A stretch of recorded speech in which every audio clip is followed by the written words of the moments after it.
If you guys want to know when we talk about certain gaming things, or anything for that matter, please check the description of this video. All the timestamps, all the links are there for you to follow along with us. No. No, no, no, no, no, no, no. No, no, no. No, no, no. What's up, everyone, and welcome to the Monday Night Wolfcast. This is episode number 34 for the date of July 24th, 2017. My name is Wolfie, and today I am joined by my friend, Zeromus3. Hello, everyone. And that's all. Sadly, Bert could not be with us tonight. He's having some issues with his connection due to thunderstorms. Oh, I was going to say he had a date with lightning. He did, actually, from Lightning, from the legendary series Final Fantasy 13. Yeah. That's what happens. You're also getting hit by that same storm since you two live in the same area. But she doesn't have a grudge against me, so you know. That's true. You did beat her all of her games, so yeah, Lightning had no grudge, no ill will against you. This is true. But before we get further into that, we should probably talk about what we played these last few Actually, before I get into that, I should do a little brief disclaimer here. We did delay the podcast about a week, but that was mostly due to lack of story and a whole bunch of other factors. But this week, holy crap, there's been a lot of gaming news and San Diego Comic-Con news. But before we get into all that, we're definitely going to need to talk about what we played since the last podcast. Since I have less than you, I will start us off. First off, by we I mean me and Bert, did more Valkyria Revolution recordings. Yeah, the game is just as I'd imagine it. My fear was warranted. The game is not enjoyable. You love it. What are you talking about? No, I don't. It's so much worse because all Bert gets to do is watch, and I actually have to suffer through it and play it. I mean, you could have given the controls to him. I sure could have, but the lag would have made it damn near maybe. Well, can you do the pass control option if he doesn't have PlayStation Plus? Oh, why the hell didn't I do that earlier then? Shoot. I don't know. It's just he can't do that. That's fine. Yeah, that game, it's apparently, from what we read, was about 40 hours long, and we're only like 9 hours in, and we're already both just feeling like not really enjoying myself with this. You're all like, what have I gotten myself into? What have I agreed to? I keep saying that. He keeps going like, oh, yeah, keep going. It's fine. I'm predicting, more than likely this might not be a full playthrough. I'm not saying it's not going to be a full playthrough, but one of us is going to tap out. And I already told him it's not going to be me. I'm not going to be responsible for the end of this playthrough. We're going to do this until one of us taps out. And basically what that means is I'm challenging him to an endurance fest. I'm the one that's mostly suffering, but you're showing him your muscles. I like this. I'm flexing super hard. You're going to flex over his face. Make sure he feels it. I'm going to make him feel every muscle, every couture of my body. Just rub it all over his face. Be like, let's feel my biceps. Oh my god, that game. If anybody's watching it currently, you can watch it on the channel. It's basically me and Bert idly commentating and just talking as we go through this very, very long game. And what makes it horrible is just the cutscenes are... Scoots, have you seen any of the parts yet? Yeah. You see how long those cutscenes go? Yeah. It's about 45 minutes to 50 minutes of cutscene where nothing was really happening. Characters kind of standing around doing nothing, just talking for 45 minutes. Then you'll get like one mission and then back to the 45-minute cutscene. 20 minutes. It's basically everything is cutscenes, and then every mission's like 10 to 20 minutes. that kind of breaks up the cutscenes. Yeah, Yeah. it's not great, but it's something that is great that came out this week or last week actually. Is Splatoon 2. You and I are both playing through that currently since we both have Nintendo Switches. I know, right? It's a great game. It's a damn good game. Really good. Really enjoying myself. I'm really enjoying splatting these people, showing them my Woomy powers. However, with every good thing, there comes a bad thing. And that is something we should both talk about since Splatoon 2 is both in our weeks here. Okay, we need to address something, Scoots. What's that? The app. Yeah? The app. Yeah. Yeah, so for those that don't know, Splatoon, well, this is actually part of the Nintendo Switch Online app, in which you can use this app to find certain Nintendo release games that, so far it's only Splatoon 2 on there, but like, I imagine when other games like, say, Smash or whatever comes out, they're going to have those games added to the app as well, but as of now, it's just Splatoon 2. And what this app does is it allows you to track your stats, see what stages are currently in the rotation. There's a list of it, too. Yeah, that's actually the best thing.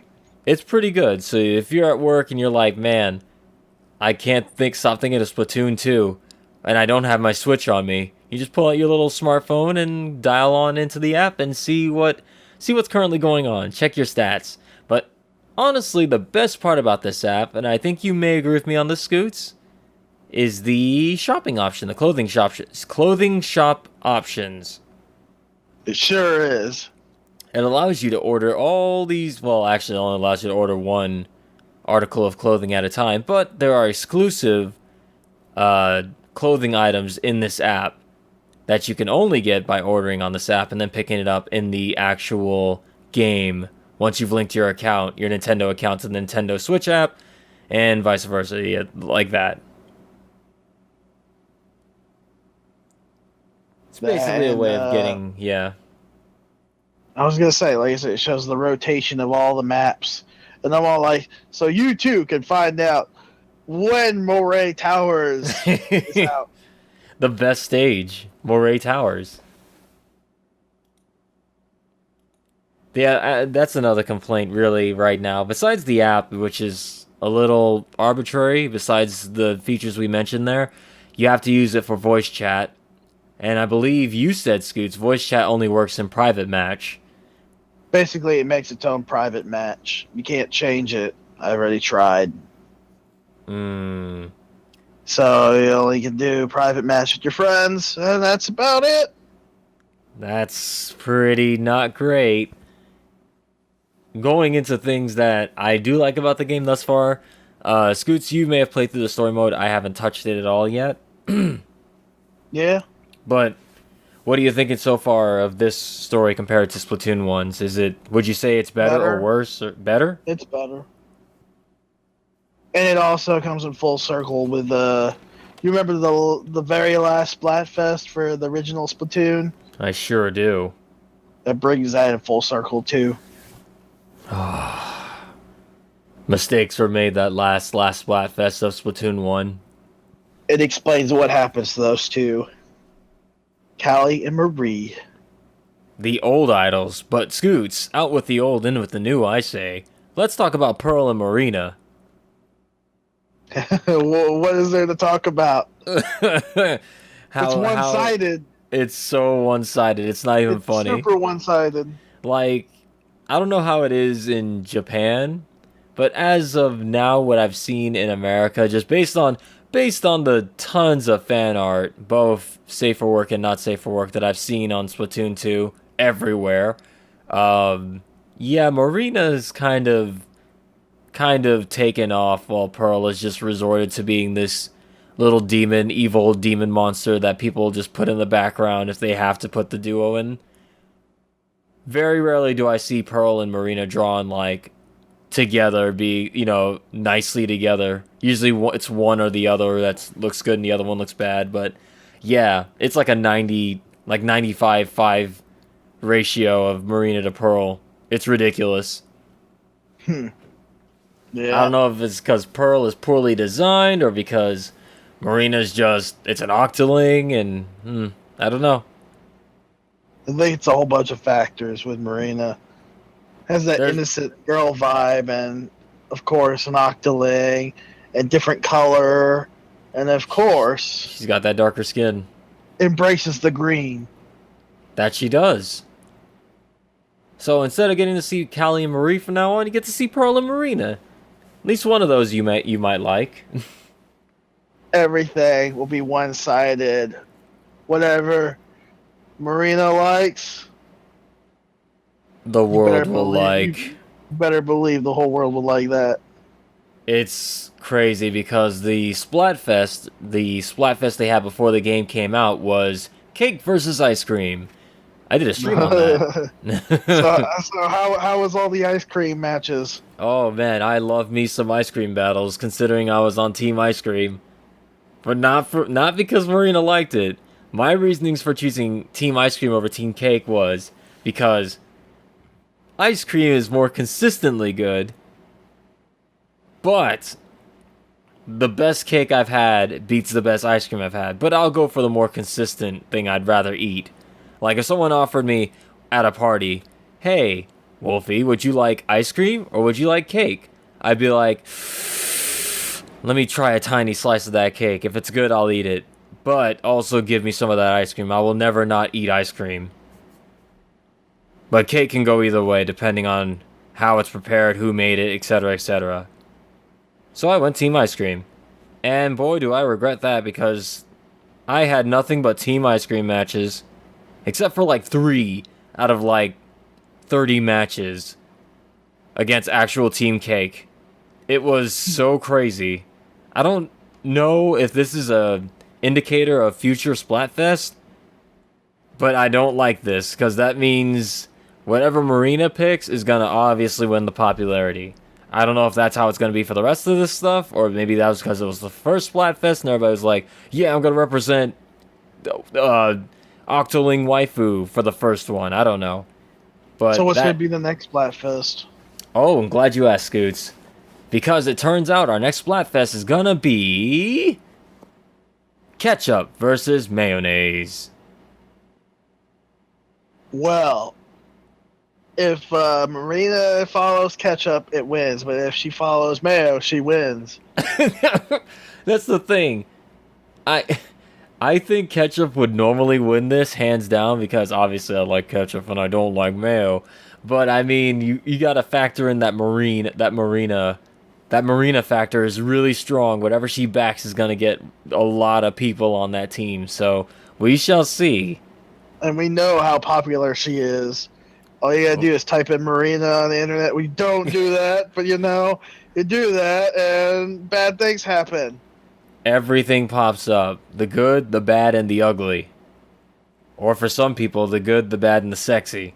Depends on who you ask. Either way... Bad things. Bad news bears. Rule 34. You know, because this is the number 34 episode of the Monday Night Wolfcast. I tied it in. I see what you did there. I did it. But yeah, obviously I'm going to be Team Ketchup when that Splatfest hits. And I can't wait for that one because finally I'll get some seashells so I can start customizing my clothing that I started buying. And even if you do lose a Splatfest, you still get seashells. Like you still get a couple. Yeah, just a couple. What about you, Scoots? Which team are you going to be on? Team Ketchup or Team Mayo? I'm going to say Ketchup, but if Marina becomes Team Mayo... I have to scumbag you guys. You want to win, damn it. I want to win. I want more seashells, man. Yeah, I don't blame you, honestly. If Marina's on Team Mayo, I'm sorry, I'm gonna have to go Pearl. I really don't have too much of an issue with Pearl. Her design's a little odd looking, but yeah, she's fine. I don't see the hate for her. I guess the people don't hate her so much as it's just Marina's just like so much better design than Pearl. I think that's why people are DJ, man. That's true, DJ. Too. I love that when they do the stage introduction, she goes, "Witchy, witchy, purr." She has like a little record skip. I like that. But yeah, Splatoon 2 is pretty good. There's some things they updated, some things on stages and stuff like that. If you like Splatoon 1, definitely get this one. If you haven't played Splatoon at all, I'd say it's worth a shot. It's not bad. I'd say go for it. No, definitely not bad. It's pretty good. The stage selection is a bit small right now. I mean, that's how the first Splatoon was too. For a while until they updated a couple, like update stages here and there and add a few new stages and everything. But yeah, as of now, I think there's only 3, 4, 5-ish stages in the rotations. Yeah. Oh. I wonder if they're actually going to add Splatoon 1 music back in so we can get that death metal song in there. I just want that. That's one of the best hype. songs. See, I have to sing it because if I put the actual song in here, Nintendo's going to flag this video. We heard you have Splatoon music in here. Should join the Nintendo. We should make the podcast part of the Nintendo program on YouTube. I actually modded that music into my Smash Bros. Game just because that is hype music. It's a really good theme. Not digging the music as much in this one, and maybe that's because I played it a lot over the past few days, but yeah, it's kind of repetitive, but I need more stages in the rotation, I need more weapons, I need my ink brush sprinkler sub-weapon back. No, this is ink brush with triangle bomb. I don't like triangle bomb, I need my sprinkler. Oh, you don't like sprinkler. Your triangle? No, I like my sprinkler. My little sprinkler of death and annoyance. Well, maybe if you keep playing a bit, maybe you'll unlock it. Maybe. It's going for that level 15 bucket right now. Mr. Bucket? How are you liking those supers? I don't like them very much. I may be in the minority here, but yeah. Not a fan of the new supers. I miss like the bomb rush, I mean, those things were stupid overpowered. Like, you just, you'd activate it like when you're about to die and it's like, oh, I'm safe now. And now it's Pac-Man style where I turned the power on you and now you're running. All I remember is the supers in this game is not safe. Yeah, that's true. They're not safe on startup. Unless you have the exploding shield. Or the, I guess ink armor isn't even that's not an instant either. That takes like 3 seconds to activate. Yeah. Huh. I guess they did that just to balance out the amount of people who are just like as soon as they were about to die, they just activate and like immediately kill whoever's about to kill them. Jetpack is not exactly safe, but it's not. I just like what it does at the very end. How it shoots you back to where you were. Yeah, it launches you back. It's pretty good. It saves you. It does. Unless, of course, they're waiting for you back at that spot. Then you're dead. You're dead, yeah. I find super jumping a lot harder in this one than the first one. And that's mainly because I don't have my little screen on my Wii U. So that's a problem. I also like the new weapons. I like the Uzi things. Oh, yeah? I haven't actually tried around with it. When you start shooting, if you press B, it does a little dodge roll. How many can you do in a row? 1, I believe, but like there's like a delay in the movement after that to balance it out, so you can't go crazy with it. So you can't just spam back and forth and back and forth. Okay. It's like maybe like a 2 or 3 second cooldown, then you can do it again. Okay. Sounds pretty cool. I like it. I'm being kind of boring and just sticking with what I know. That's mainly because I'm trying to rank up and get money for clothes. I know. I got my little splatter gun. Splatterhouse Junior. That's all I rock. It's all you need. Well, actually, no. Now this time it's the Aerospray. My bad. The Aerospray MG. I wonder if my coward gun is in there. With my instant Roomba, exploding Roombas. Exploding Roombas. Those things are annoying. I hate the Roomba rush. You just see a bunch of Roombas going all over the place, and all of a sudden you're just like, well, not going down that alley. Usually when they throw a Roomba at you, meaning they're going to rush you down and like try to catch you up between the Roomba and, of course, them shooting you. The fact that you can ride the trail that the Roomba makes it so much better. It's there to screw you over. Yeah. Like, literally getting, like, the urge to want to play Splatoon 2 right now, just talking about it. That's how much I'm into that game. It's really fun. You know what I don't like? What's that? The Tenta missiles. Freaking Tenta missiles. I always die to those things. You really don't like those. I found that they're easy to dodge as long as you keep moving. Except for the one that, like, didn't even show where it was going to land. I hated that. I was scumbag so hard by that. I don't know. The supers are hit and miss, literally. I think that's... Yeah. I was going to say, I think that pretty much covers Splatoon 2. We've been playing a bunch of matches and stuff like that. Last thing. Another thing I really don't like is that we can't play together on the same team. We still have to do that thing where you join me or I join you, and it's like, yeah, we're in the same session, but we are probably more than likely not going to be on the same team sometimes. That's kind of not great. Yeah. Wish there was an option to play with your friends on a team. I mean, I guess there is, but that's what the league mode. Yeah. And that requires 4 friends. Or if we do private matches with that awesome Nintendo app. Oh my god. We can't even do that because I'm sure neither one of us has the, like, what's it called? The hookups. You don't need the hookups. Just go to town with the phone. I can't wait to drain my battery dry having that thing always open. Did they fix that, by the way? What? Having to have the app always on in order for the chat to work. They said if the phone goes idle, or if the screen dims or something like that, or just it goes sleep mode, it will shut the app off and you'll disconnect from chatting. I didn't really test it that far. All I know is whenever you link it up, it goes beep. It's like what? What? That's great. No, that's really good. I guess this requires further testing. We'll come back to you next podcast with the information, which I'm sure everybody else will report on that by then. Probably already been reported on right now. But moving on. The beep was loud. It does that every time you try the voice chat? Yeah. That's weird. And then when people join, beep! Oh my god, that sounds terrible. Then they show you a little icon on the screen moving around. When you talk, it like widens up. Oh. So that you're talking. It's weird. That's fine.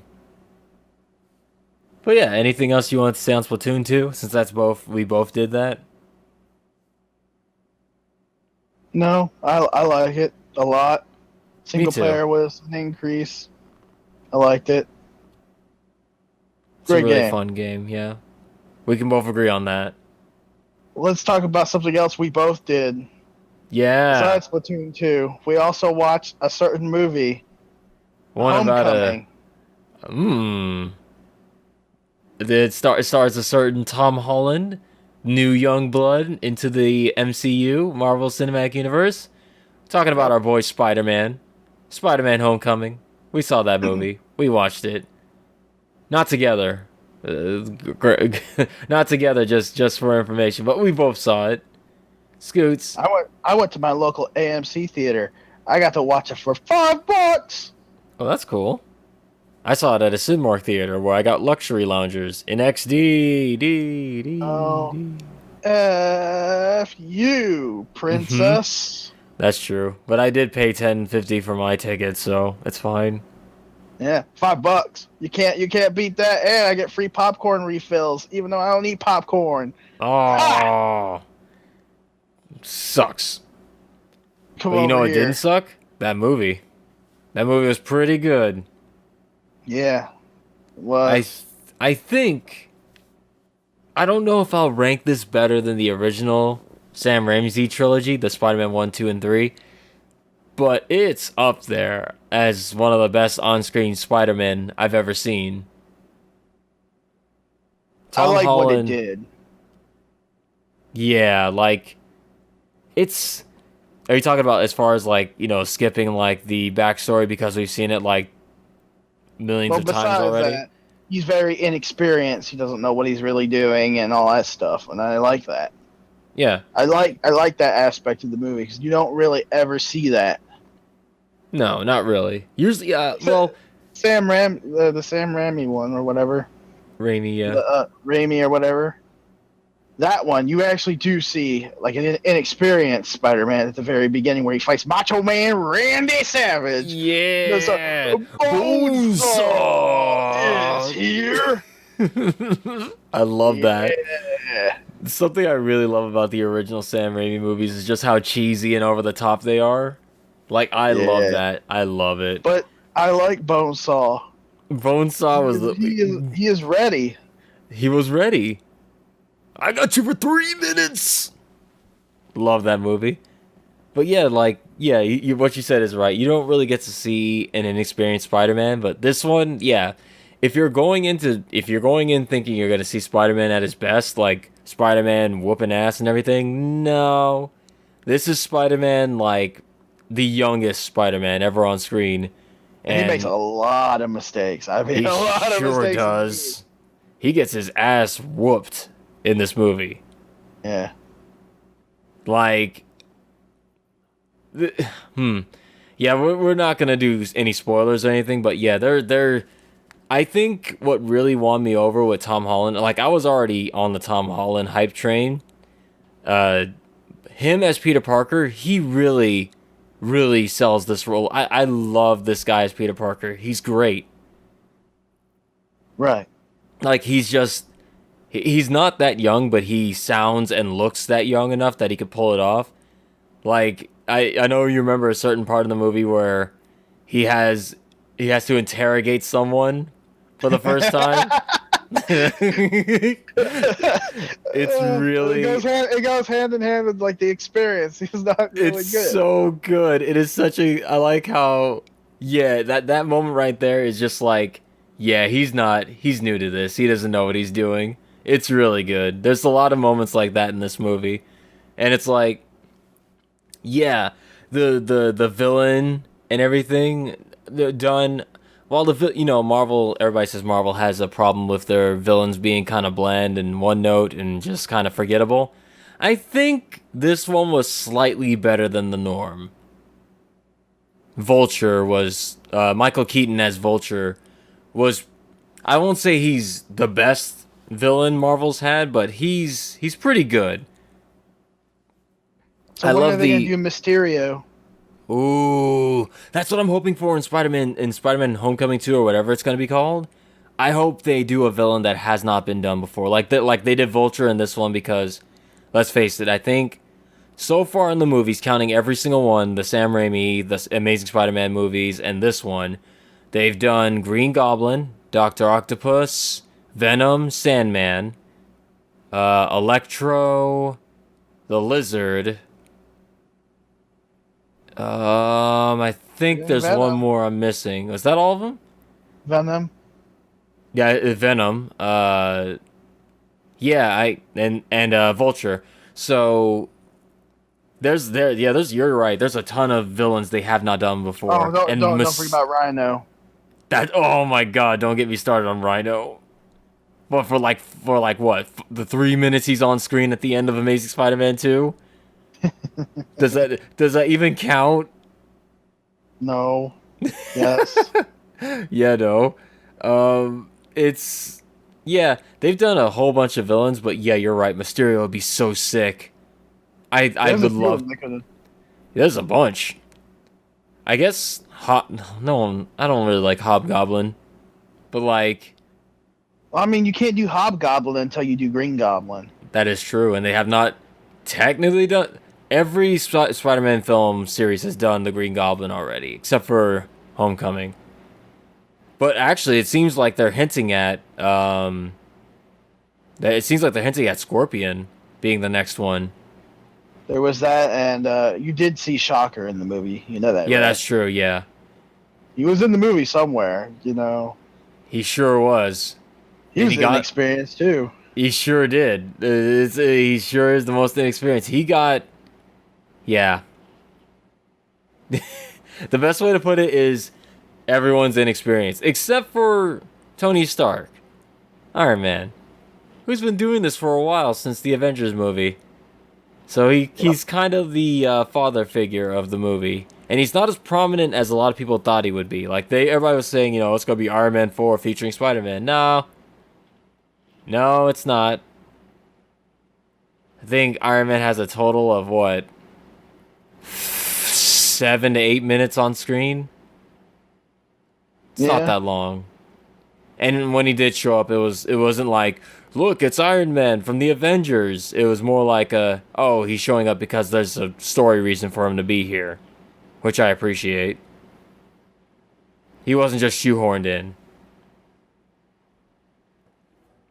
I really do think Spider-Man is going to be his replacement. I mean, it seems that's what they're going for with Infinity War coming out soon. Well, it's going to be next year, I want to say. I think the first Infinity War movie is going to be out next year. But we'll get into that when we talk about it in the other news on the San Diego Comic-Con stuff. For now, I will say Spider-Man Homecoming is one of the best. And you know me, I love Spider-Man. Spider-Man's my favorite superhero of all time. Tom Holland has killed this role as Spider-Man. I look forward to seeing the next Spider-Man movie when he's actually more experienced and knows what he's doing. Because that's going to be really fun. I agree. I mean, there's supposed to be a few movies. Each movie shows how much he's progressed.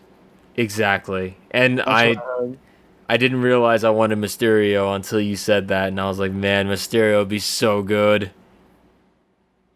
So good. I can't stop thinking about it now, dude. What, the whole mind illusion thing? Yes, it's just, could you imagine what they could do with that in a movie? Knowing them, they're just going to do another Venom. Oh, you know Sony's doing a Venom movie about Spider-Man. Yeah, a Black Cat movie. Black Cat and Sable, Silver Sable. Black and Silver, because, you know, people know who those characters are. I don't even know if Spider-Man's going to be in those movies. It's a really dumb move. But, yeah. Spider-Man Homecoming, I can definitely recommend it. Unless you want to see Spider-Man at his best.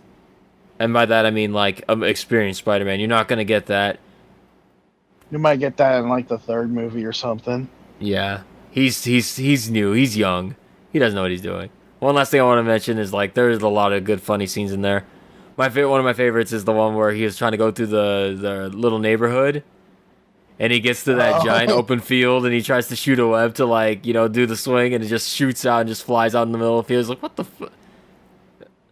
This sucks. He has to, like, run through the entire field. It's just a long shot of him running through a field because he can't, like, swing on a web because there's no buildings to attach it to.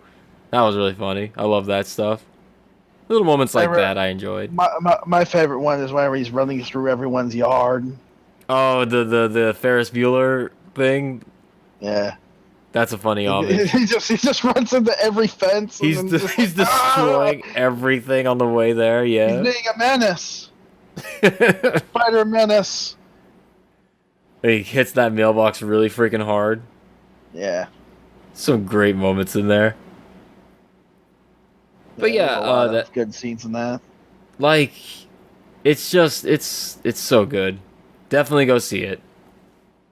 This is my favorite Spider-Man, my favorite on-screen Spider-Man thus far. I don't know if it's better than the original Raimi trilogy. I know 3 is garbage, but 1 and 2 are just they're just so. I remember them fondly. 1 was really good. 1 was really good, especially with Bonesaw. Bonesaw.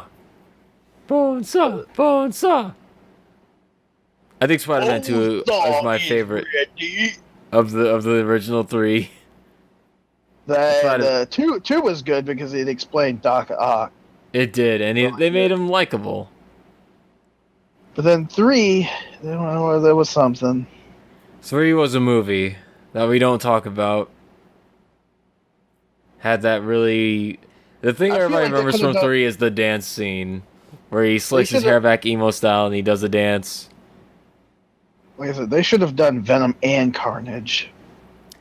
That would have been too packed because like Carnage comes a little like he comes a bit after Venom.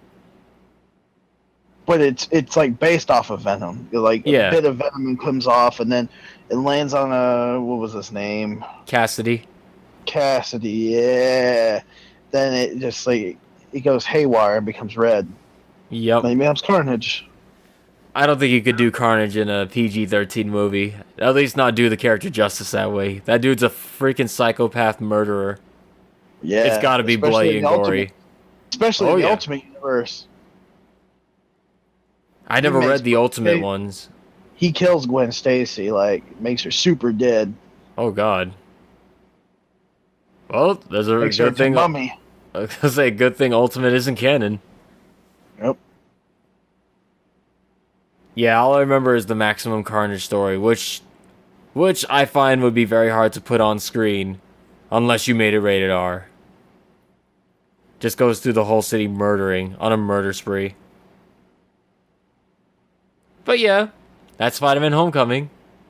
I will move on to the last thing I did this last few weeks, and that is War for the Planet of the Apes. How is that? I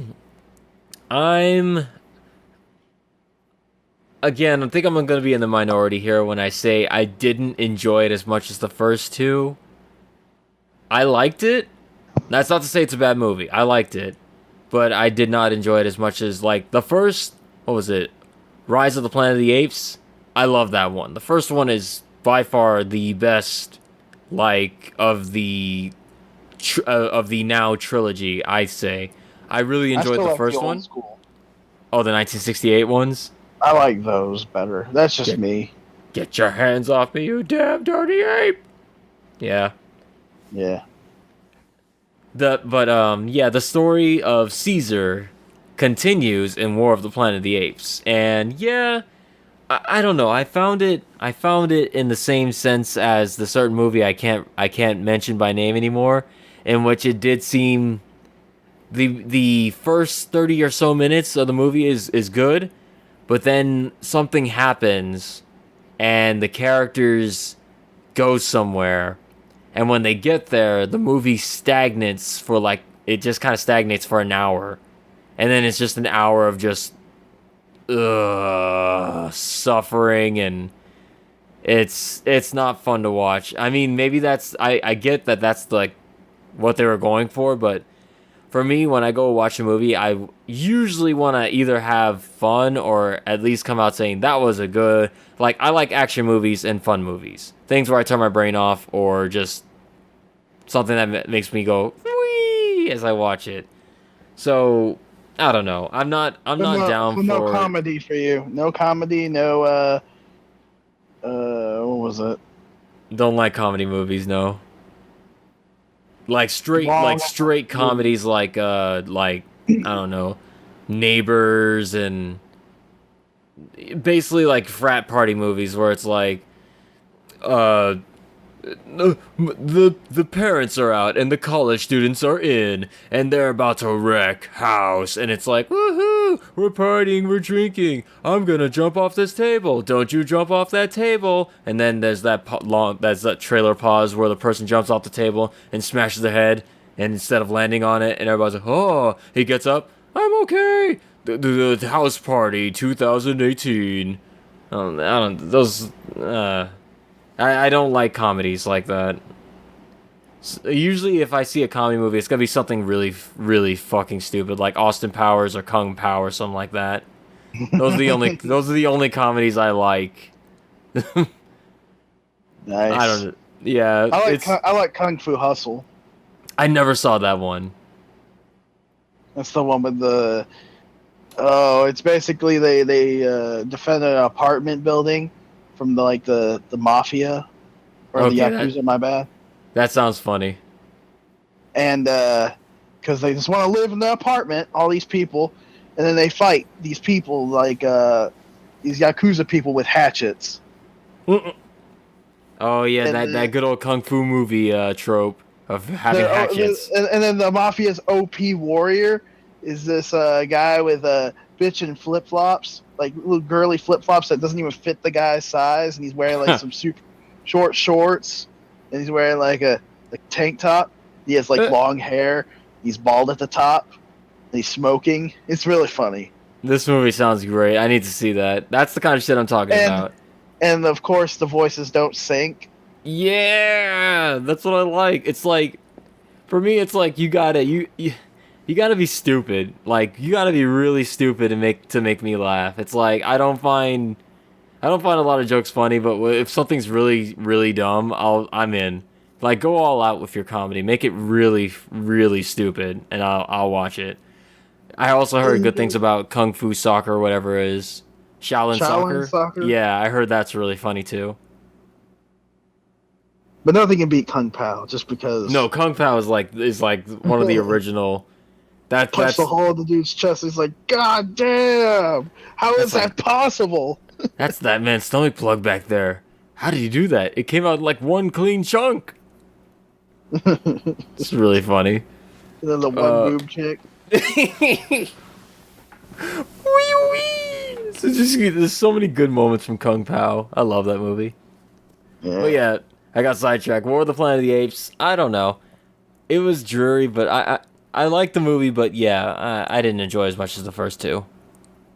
So I mean, I'd recommend a watch for it. I'm not gonna say anything about it or spoil it, but it was a good movie. That's all I can really say on that matter. But yeah, that was pretty much my week. Hey Scoots, you had a week too, right? What did you do? I sure did. Well, I guess you could say 2 weeks, but yeah. Let's start out with I was building a friend's PC. Another friend. This makes lucky number 3, I believe. You should start charging for this. I technically do. Oh.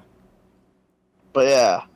This is my first time ever building a Ryzen 5 build gaming PC.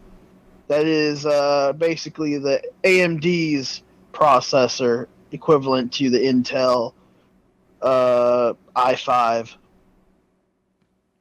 Pretty awesome. At the same time, it kind of sucked. Why is that? Because when we installed the operating system, everything was working fine. It's just that since the Ryzen is a little bit newer, it kept freezing the computer and it kept blue screening. Oh, really? To get rid of that, we had to update the operating system to the creator's update, and then bam, it fixed everything. That's weird. Is that basically? Oh, go ahead. I was gonna say, does that normally happen? Something similar like that happened to Brian, but it was with his graphics card. Like his graphics card would not update until we updated Windows 10, and it fixed everything. Oh. It was really weird, but yeah. But for this Ryzen 5 build, let's see, we had a GTX 1050 Ti in it. We put in I believe it was 8 gigabytes of DDR4. I want to say it's a 1600 series. Of course, solid state hard drive. Basically disk drive, CD-ROM drive, basically. Whole bunch of LED lighting, fans. We got a power supply that does the RGB lighting. His case looks really awesome too. I told him it reminds me of R2-D2 from Star Wars. But yeah. Okay. But yeah, we built his PC, and at the moment we've been playing Lost Planet 2. Oh yeah? Yeah, So you got to replace Vert with the Lost Planet playthrough? pretty much. Is it everything you dreamed? Actually, yes, it makes the game so much easier. Because it's to me, my friend, his brother, and then of course Brian. Is that do you actually like that game? Is it good? I like it. Yeah, it's basically a big giant team-based game, and there's also team-based items like the giant sword, where all 4 of your teammates they grab onto it and then they just unleash it on the enemy. Oh. Then there's a giant like rail gun too that all your teammates hold on to, and then they fire it at the mech. And you can all team up on one mech, like get up on a mech and control each gun. Sounds to me like you might like Titanfall. Yeah, maybe. I hear that game's really good. It's got the mech thing in there too. I mean, I have the first Titanfall. It's been pretty good. Shame about Titanfall 2 getting released to die. It was just released at a bad time. Sure was.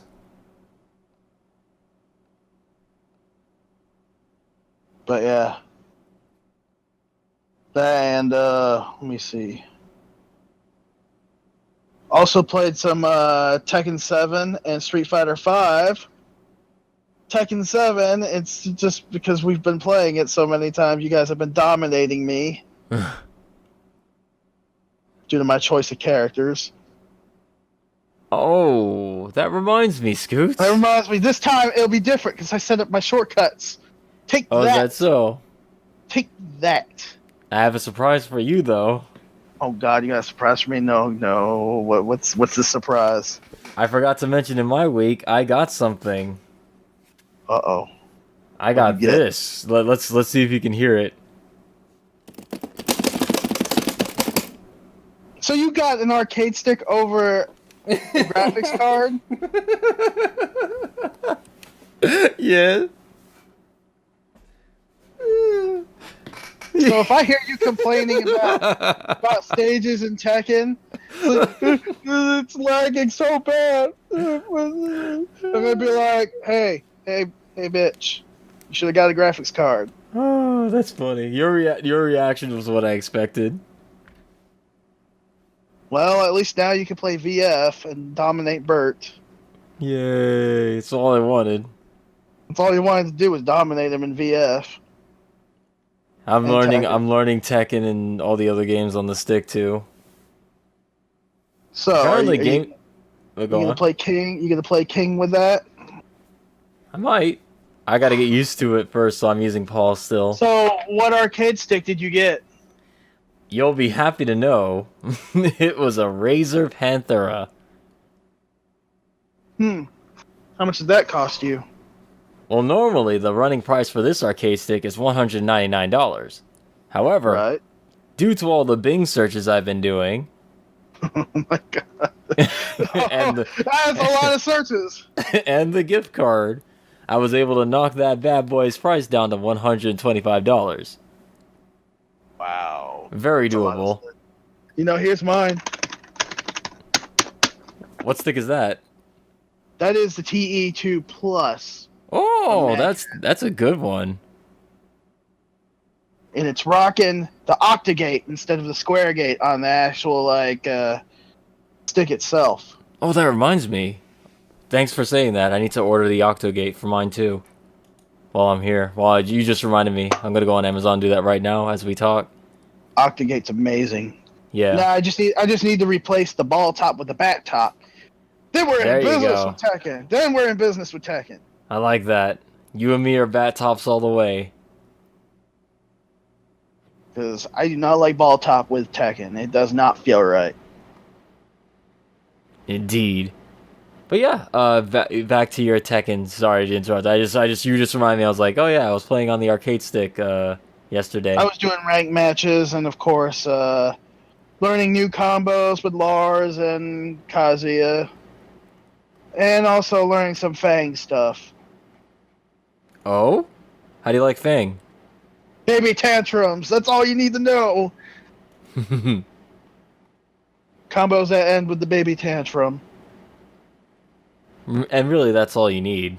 That's the arm swinging thing where he swings his arms in like obnoxious motions at the end, and then he just like punches you in the gut. It works. After he trips you up. Besides that, Street Fighter V, pretty much getting ready for the new update. Yep. Getting Which we'll hyped get for into that. in the gaming news. Oh, we will. I'm going to play that character too. Indeed you will. I knew you would. But, besides all of that, I also played some Final Fantasy 12 Zodiac Age. And Zodiac Age is like, it is an improvement over What the is original that, Final by Fantasy the way? 12. Oh. Zodiac Age? It's basically the international version of Final Fantasy 12. They added the Zodiac system that makes the game better. You can choose a job class for your character. Basically, do you remember the sphere grid from Final Fantasy X? Do I? Where you update things and make your character better that way? Well, they use a Zodiac like grid job system thing where you get to choose whatever you want for your character. If you want Vaughn to be a mage, you can make him a mage in the beginning. But you'll be sticking with whatever you learn with the mage with him until later on in the game. Huh. Or if you want to make him a bushi, basically a samurai, you can do that. Okay. Or a thief, but yeah, you can choose anything. Makes the game better, and it also has that 4x speed. Ugh. You and Makes Bert the game really like hot. that feature. Once you experience it in an RPG, you can't go back, Justin. Can't go back. I don't doubt it. I that sounds like a really good thing, just to be able to skip battles, or rather skip forward through battles really fast. It just makes the animation so much faster, and battles go by like that. I like the sound of that. Coming from a person who doesn't really play RPGs. Especially with Final Fantasy X and X-2 on PC. Because they have like ×8 speed. Oh my god. That's ultra fast. That's ridiculous. That's ludicrously fast. Even the running is nuts. It looks so stupid. They're like running like the Flash. But it's like the animation, it's not right. But besides all that, you gotta talk about the Crash Bandicoot Insane Collection. Wow! Whoa! Exactly. How you liking it? And the increased difficulty. It is definitely harder due to the physics. The game is amazing. The game is amazing. Except for the bridge level. Fuck the bridge level. Oh, I heard that one is like it was hard in the original, but they say it's a lot harder now. It is dumb.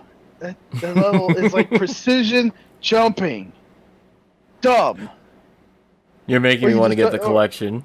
Or you can jump on the rails and be cheap. Yeah, that's how a lot of people used to. I did that back in the day when I was younger. I used to run on the little, the little railings on the side.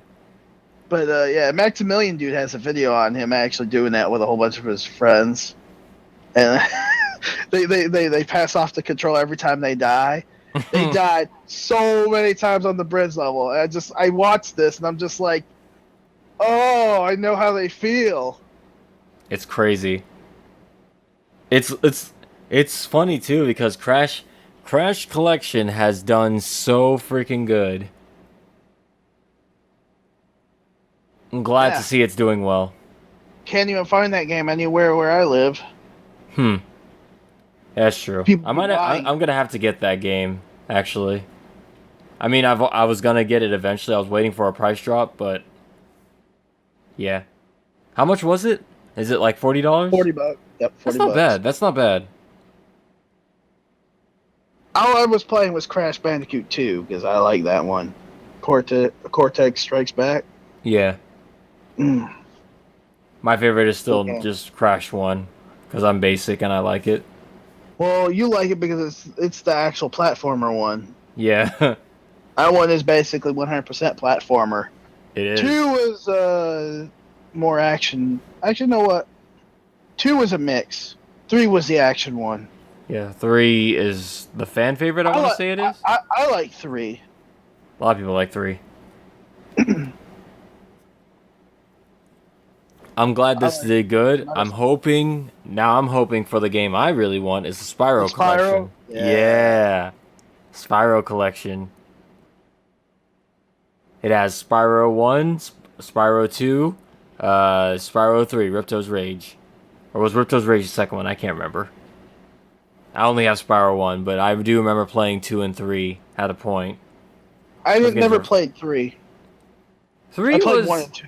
I was gonna say 3 was alright too. It's kind of the Crash thing where they had to do new things to keep it kind of fresh. I mean, it's not as crazy as riding vehicles and shooting guns and all that, but you know. So I'm pretty sure they'll release Spyro collection. I hope so. Better not be like one of those situations where you remember Capcom when they released the Devil May Cry collection? I don't, but please inform me. What was that all about? Well, it was a while back. They released the Devil May Cry HD collection, which is Devil May Cry 1, 2, and 3. What was this for, PS3 or PS2? PS3 and Xbox 360. Okay. At that time, people wanted a Onimusha HD collection, too. That never happened. It made people still salty. Hasn't. And to this day, it makes people really salty about it. Yeah. Maybe it's just me, but like I really wanted the Onimusha collection. A lot of people did, Scoots. Yeah. Even Bert wanted it. He wanted the Onimusha 3. He wanted to play that because he never played it. That's the one that had that like crazy Hollywood budget that it had the French actor? I forgot his name. I know what you're talking about. Jean Reno? Something like that. I don't remember. But it had that Hollywood budget. Just seeing the Hollywood budget, this reminded me of how Capcom was badass back in the day. We sound how old. They was, yeah. Keyword being was. How they were. They were pretty awesome back in the day. Now, not so much. Let's just say they make a lot of weird decisions. It's not as weird as Nintendo, but no. Weird. No. I mean, they're almost the same at this point because Capcom's doing a lot of questionable choices as far as like what they're doing with their games. Like,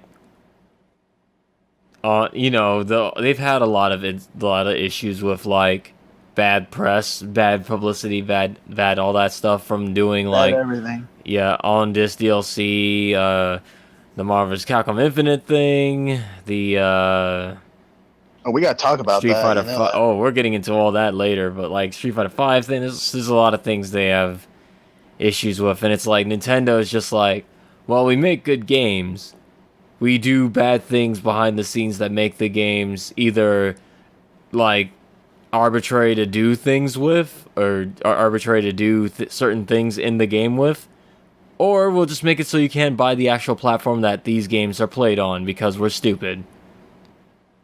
Yeah. So yeah, they're kind of hand in hand in a way. But yeah, I'm hoping for a Spyro collection. Definitely really? Spyro collection. I just need that announcement in my life, and I can get hype. I was more of a Spyro person than a Crash person. Oh yeah, there was also another game we forgot to mention that we played. What's that? It was basically the Run and Shank simulator. Oh my god, yes. Known as Umbrella Corp. And for those of you saying Umbrella Corp, what's that? If you even know, Umbrella Corp is the esports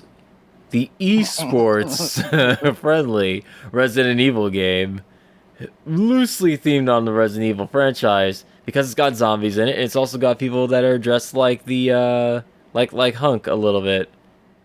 And in that game, you shoot and you stab in a competitive environment.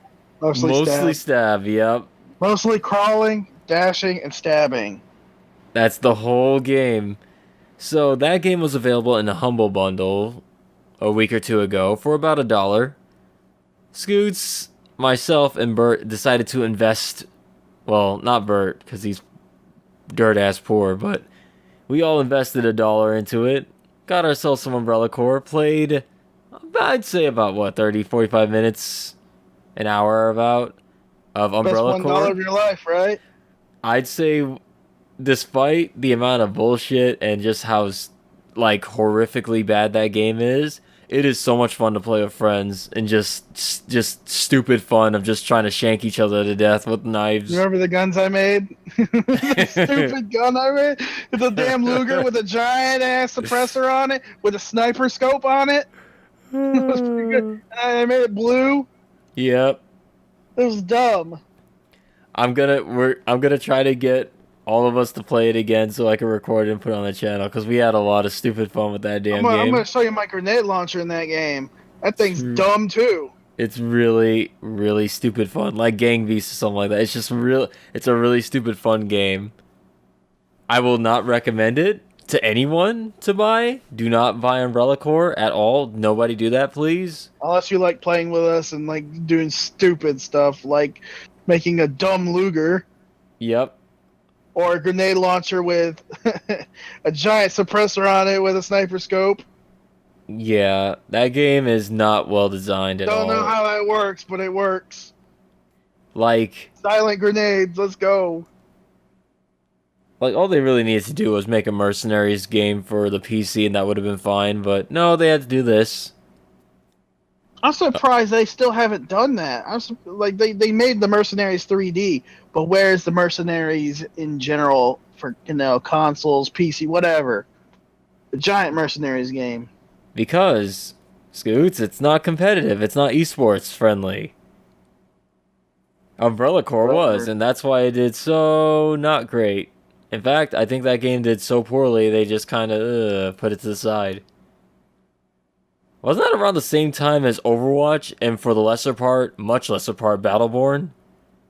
Yeah, I think it was around that time. Oh, that's terrible.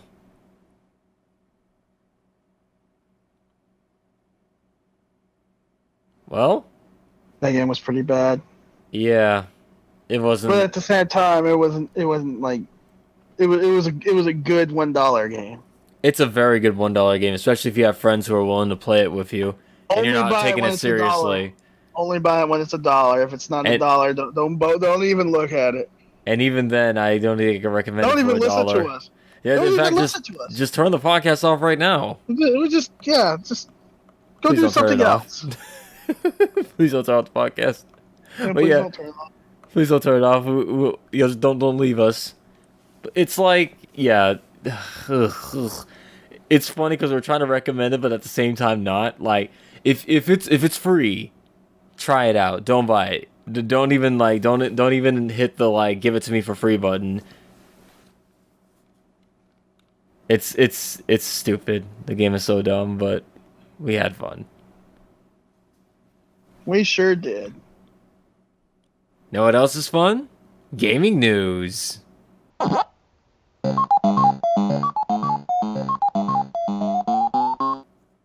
So, we have a rumor for Street Fighter V. By the way, this podcast is going to have a lot of fighting game news and a lot of Comic-Con stuff at the end. So part of it is because EVO 2017 happened, and of course Comic-Con. Yeah. So EVO, for those that aren't aware, EVO is the big fighting game tournament where every major fighting game is played with the pro players at just a massive event. It's the Super Bowl for fighting games, basically. It's a really big freaking deal, and it happens once every year. So yeah, that's usually when a lot of announcements for characters, stuff like that, just a lot of good showcases happen during EVO. So we're going to be talking a lot about fighting games in this podcast. So if you're not really into fighting games, I recommend checking out our description of this podcast in the video, which we have timestamps for certain stories if you just want to hear us talk about certain things.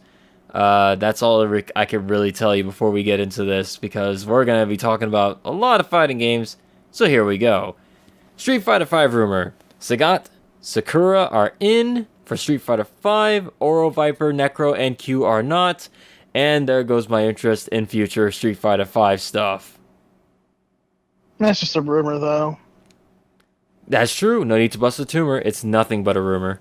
But still, I have a feeling they will not put Q in because Q's awesome, and he's also my favorite Street Fighter character, so that's cool. I can see Oro. I don't see anything else after that. Oro, true, because he was in someone's... Whose story was he in? He was in someone's story mode. Dhalsim. Yeah, he was in Dhalsim's story mode, And so... he was mentioned in Karen's story, or Karen, whatever you want to call her. I call her Karen still. I mean, her name's Karen, but most people will just call her Karen because of the way it's spelled. I've always called her Karen. She will always be Karen to me. Yeah.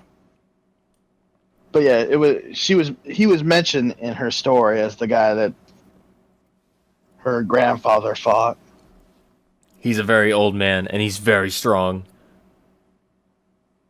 But yeah, there was that, and Dhalsim, who pretty much they just talk. And then that's when Oro's like, you should make me some tasty curry next time. That's pretty much all. That's the gist of it. That's pretty much all he does in the story. And Viper was also in many people's stories, but like, so was do you really Abel. want? Do you really want? I was gonna say, do you really want Crimson Viper? No, I do not. I don't like that character that much. I rather. But that's just me. Abel. Me too. I don't really like him either, but I like him more than Sea Viper.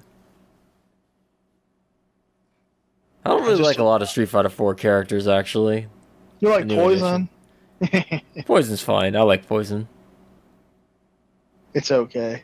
There was a thing that Daigo said he wanted. What's that? It made me smile because... Did he say Rolento? He said Rolento. Of course he did. I knew as soon as you said it made you smile, I was like, it's Rolento. Besides that, he said Sagat for Bonchan. Rolento, just because Rolento's awesome. Mm-hmm. He'd be awesome in this engine. Yeah. And of course, he said Evil Ryu, just because that's who he plays as. Makes sense. You never put Evil Ryu in until like close to the game's, near death cycle thing. That's just my opinion, just because no one really wants Evil Ryu midway of the seasons. No. No one wants that. I sure don't. I'd rather have other characters like Cody, Guy, hell, even Sodom. You know what? Let's just make this the Final Fight pack, because I like all the Final Fight characters. I'm glad you said that, Scoots, because that ties into another thing that's in this story. Very nice, by the way. Very nice tie-in. Yeah. So, how do you feel about Final Fight's Abigail joining the roster in Street Fighter V? You really want to know? Yeah. What do you think? There you go. Yeah, he's here. It's Cartier. And he's very, very big. He's bigger than Hugo. He's the biggest Street Fighter character that ever was. He is so roided out. He is basically Street Fighter's equivalent to Bane. Yeah. And he even has a Bane-ish outfit. A ghetto Bane, as I call it. And he also has the Lobo-ish outfit, too. Don't forget about that. He does. So if you have not seen Abigail, and muscles freak you out, big people with huge muscles freak you out, I wouldn't recommend looking at him. He is a sight to behold, that he is. Somehow you're able to jump over him, they said? And grab him and throw him. That's true, yeah, because it showed like a bunch of like GIF compilations of characters throwing this character. He's so huge. He's just clipping through their bodies as they throw him.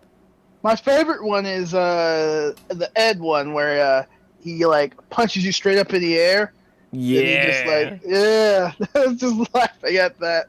I was like, that is so dumb. It looks so dumb. That dude had to be like 900 pounds, and you dude just throws him up in the air like it's nothing. This teenage-sized kid is throwing this 9-foot man, this 9-foot giant muscly man, through the air like nothing. Dude is bulky as hell.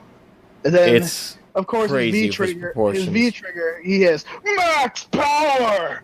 And his skin becomes red, and then his muscles, like, get even bigger. It's basically pulling a birdie, but actually getting muscles from it. And then he does so much damage. He does. Imagine what he would do to Akuma. I salivate at the idea. Even if he could touch Akuma. Which is true, yeah. His regular attack, the run, it's called the Nitro Charge. Mm-hmm. That thing's amazing. It has armor. I was gonna say, a lot of people say that they hate like the way it's animated, but It's animated like it was in Final Fight. Like if you pause it while he's doing the run and you look at him in Final Fight, they have the exact same animation. That's why it looks that janky. Well, besides him being just this giant, weird-looking model, obviously. But yeah, I like that they paid homage to that. But he is definitely no Hugo. He is not. Hugo's just funny because it's like he's just this melty face man with over-the-top expressions and over-the-top body movements. And he wants to be #1 potato. I can't believe that. I just remember that is indeed a thing. Well, this that was guy in 4, wants wasn't to it? be, yeah. Well, this guy wants to be #1 monster trucker because he has an obsession with cars. You can definitely tell. And I believe his, from what I've been told, was his backstory was all about his monster truck. Looking for his the perfect monster truck or something like that. Oh. That would explain all the tire shit he's got on him. So yeah. That's why he has a scrapyard. His thing's all about cars. Even his stage, which is... It was a stage in Final Fight. This is the Bay! Metro City Bay. Oh. The Bay. Well, there awesome. we go. It even has the intro. Yeah,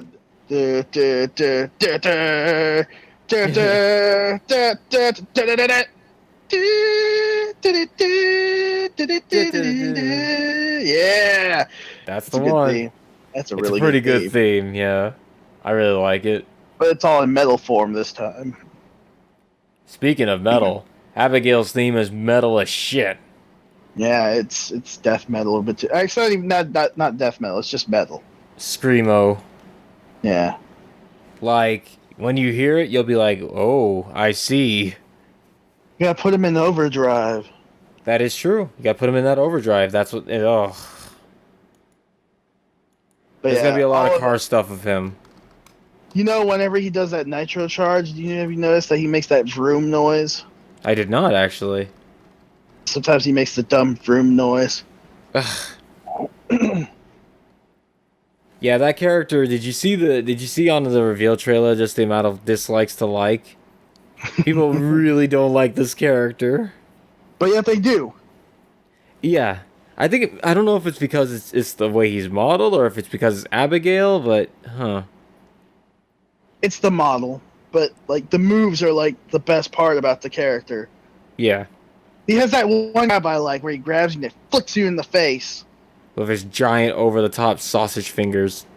And just and you hear whoosh! It's just like, oh, I like that. Sounds painful.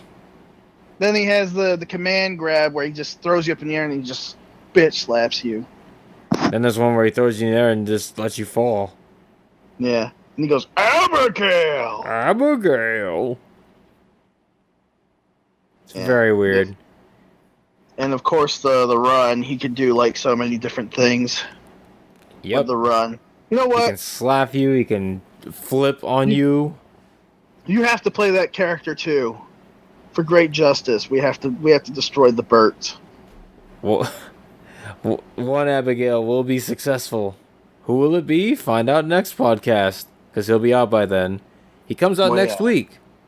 Along with a whole bunch of other things. Yep. Nice segue. There are new stages and outfits which were announced at EVO, and they'll also be available July 25th. Yep. There will be the Capcom Pro Tour stage, which only I will have. Yep, because it's the same thing. It's the Ring of Pride, the classic Ryu stage, Shizaku Castle. Yep. And what else? As far as stages go, and then there's the Alex nostalgia costume, the Ibuki nostalgia costume, and the Jurei one. Yep. And then of course there's all the sports costumes. All the sports costumes. Laura in her soccer outfit, same thing. Football. Ibuki in her volleyball outfit. Woo! And of course, Rashido in his soccer outfit, where he's not wearing a hat or anything. You can actually see his hair this time. Yeah, that's what happens. It's nuts. In football, anything is possible. Besides all of that, it's giant update. It's a big ass update. Because Abigail's coming, so be ready. Not just Abigail. Abigail! Abigail! I was making Bane Batman! God. You know someone's gonna make you know someone's gonna mod the Bane costume on him, you know that, right? Of course. He's the perfect size for it. Oh. Yeah, I guess so. Yeah, Bane is pretty freakishly... It'll be the Arkham Origins Bane, where... When he becomes roided, he has the tiny legs and the giant-ass body. Oh, God. That's something that kind of upsets me about him. Yeah. I don't like the over-the-top giant torso, tiny leg thing. It throws me off. It is accurate, though. If you do get too big... Yeah, you skip leg day too much. Yeah. You look like Sonic Boom Knuckles. Yeah. That's what happens. Don't skip leg day. It's rough.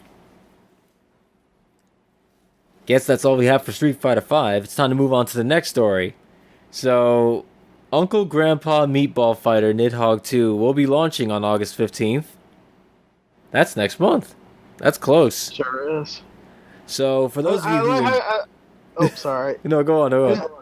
I just like how you call it Uncle Grandpa Meatball Fighter. Because they look like meatballs that... also have the appearance of Uncle Grandpa characters. They look so weird. Yeah, it's gonna be it's coming out. So if you guys like Nidhogg, which was a basically think Bushido Blade, like the first one was like a 8-bit, 16-bit Bushido Blade style, Atari graphics style. I guess you could call it a fighter in which you and the opponent try to take control of the screen by killing one another. Whoever kills the other person has control of the screen and has to basically run to the other side of the map to get to the Nidhogg. And that's the whole point of the game. And the other person's trying to stop you from getting there. And if they kill you, they get control of the screen, and then they can also scroll the screen the other direction in which you have to get to the Nidhogg. It's basically like a push and pull game. Whoever kills has the advantage and has to like keep moving the screen. Right. It's super dumb fun because there's like in that game you get like a little sword, and you have like a high stance, a mid stance, and a low stance with the sword. Like low stance I think low stance I forget how it went, but like low beats high or something like that, mid beats low, stuff like that. And you could also throw your sword to try to kill the person. There's just a lot of... You can run up to them and rip off their arm, too. You run up to them, trip them up, and then break their necks, and then keep running. Their arm. Yeah. It was really good.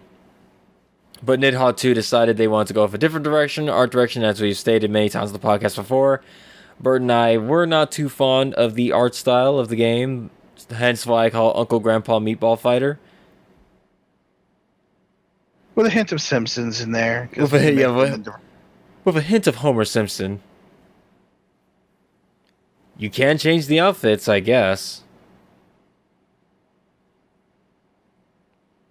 So maybe you can make a Homer Simpson meatball fighter. But yeah. If you want to play Nidhogg 2, it's coming out August 15th. Look forward to it. We'll play it. Oh yeah, for somehow. sure. I mean, we complain about the art style now. Well, at least that me and Bert do. I don't know about you, Scoots. How do you feel about the art style? Meh. Hmm. Not the greatest, but at the same time, as long as it plays fine, I'm all right with it.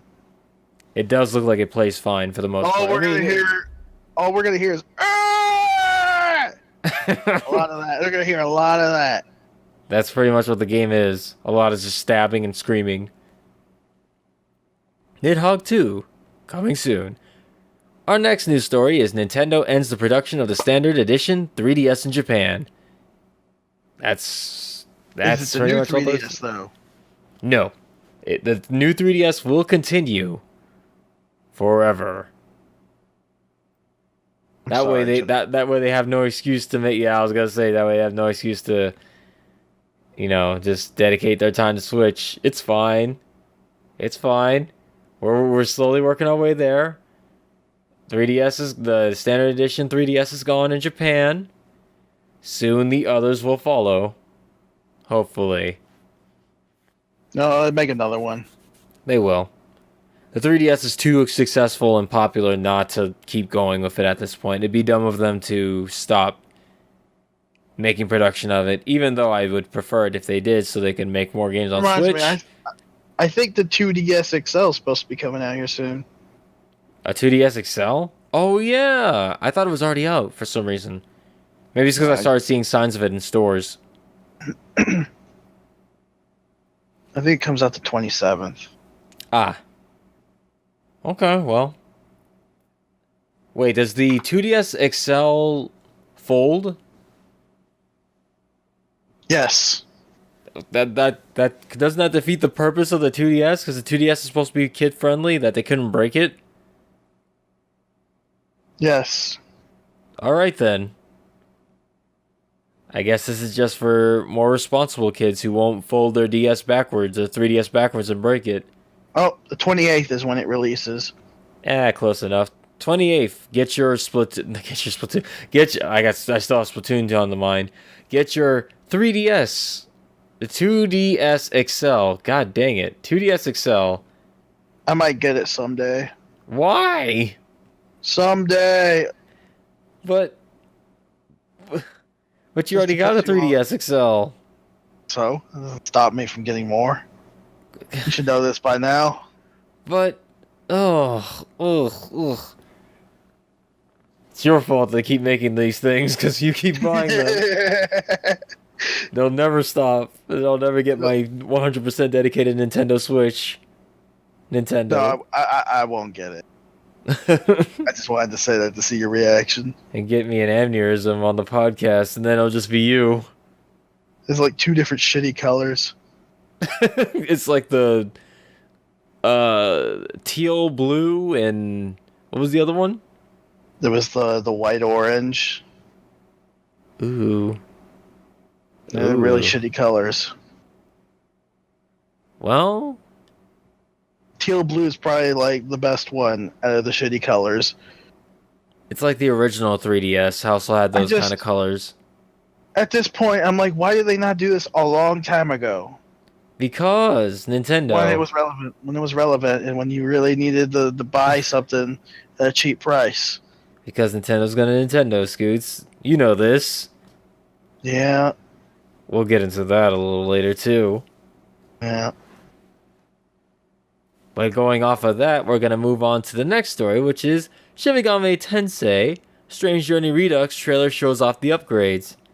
And as you know, Scoots, Shin Megami Tensei Strange Journey is one of my favorite games that I have not beaten yet. Hey, what is that game for? I know. I might have to get it so that way I can beat it, because I'm not going back to my regular DS to play it. Though I guess I could play the DS game on a 3DS, but I'd prefer not to. Wait, can you play? Wait. Am I wrong? What? Can you play DS games on a 3DS? Yes, you can. I haven't used my 3DS in so long, I've forgotten. You know, I'm a Switch man now. I'm a Nintendo Switch man. I don't need my 3DS anymore. I don't need no man. Well, how are you gonna play Monster Hunter? I'll play Monster Hunter World.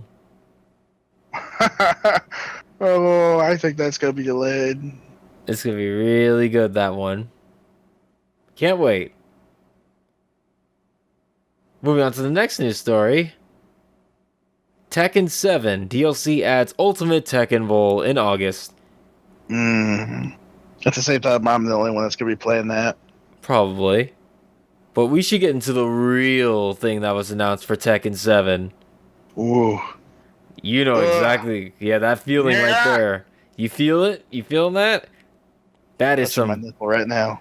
That is some geese ass shit right there. Predictable. Oh, I was gonna say that. Damn. Yeah. You could say it's predictable. It is. Well, actually, no one predicted Geese in Tekken 7, but wow, did he really? Yeah. Well, he's not here to confirm that, so I'm gonna call it he didn't. He didn't. Not at all. Not at all. He I mean, he read it on Reddit, but at the same time, yeah. No, that doesn't count. You can't read the leak list and then say that. You can't say that. That's cheating. He always cheats. You know this. That's true. You know how he is with Tekken with his notes and him actually, understanding things and doing his research on games. He does. Makes him a cheater. That's why he gets good. A knowledgeable cheater. He reads. Calling him out. But yeah. That's fair. I mean, call him out. That's what I do. Anyways, you have a geese. This is Salty Sky speaking, but yes, geese. Finally, actually, he's. Go no, you go DLC on. Character. Second DLC character looks amazing. We're so excited. We're tripping over each other. He does look really good. Like, he fits in really good in this. Yeah.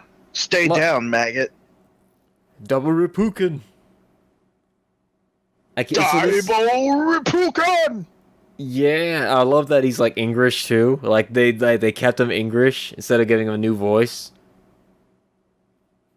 They make him English with the intro and the whatever. No, English. No, he's actually English in the intro. Yo, I'm saying English, as in he has the... I know what you're saying. Okay. With his moves, he's English, but, like, in the actual, like, when he talks, it's English. Oh. He talks normal.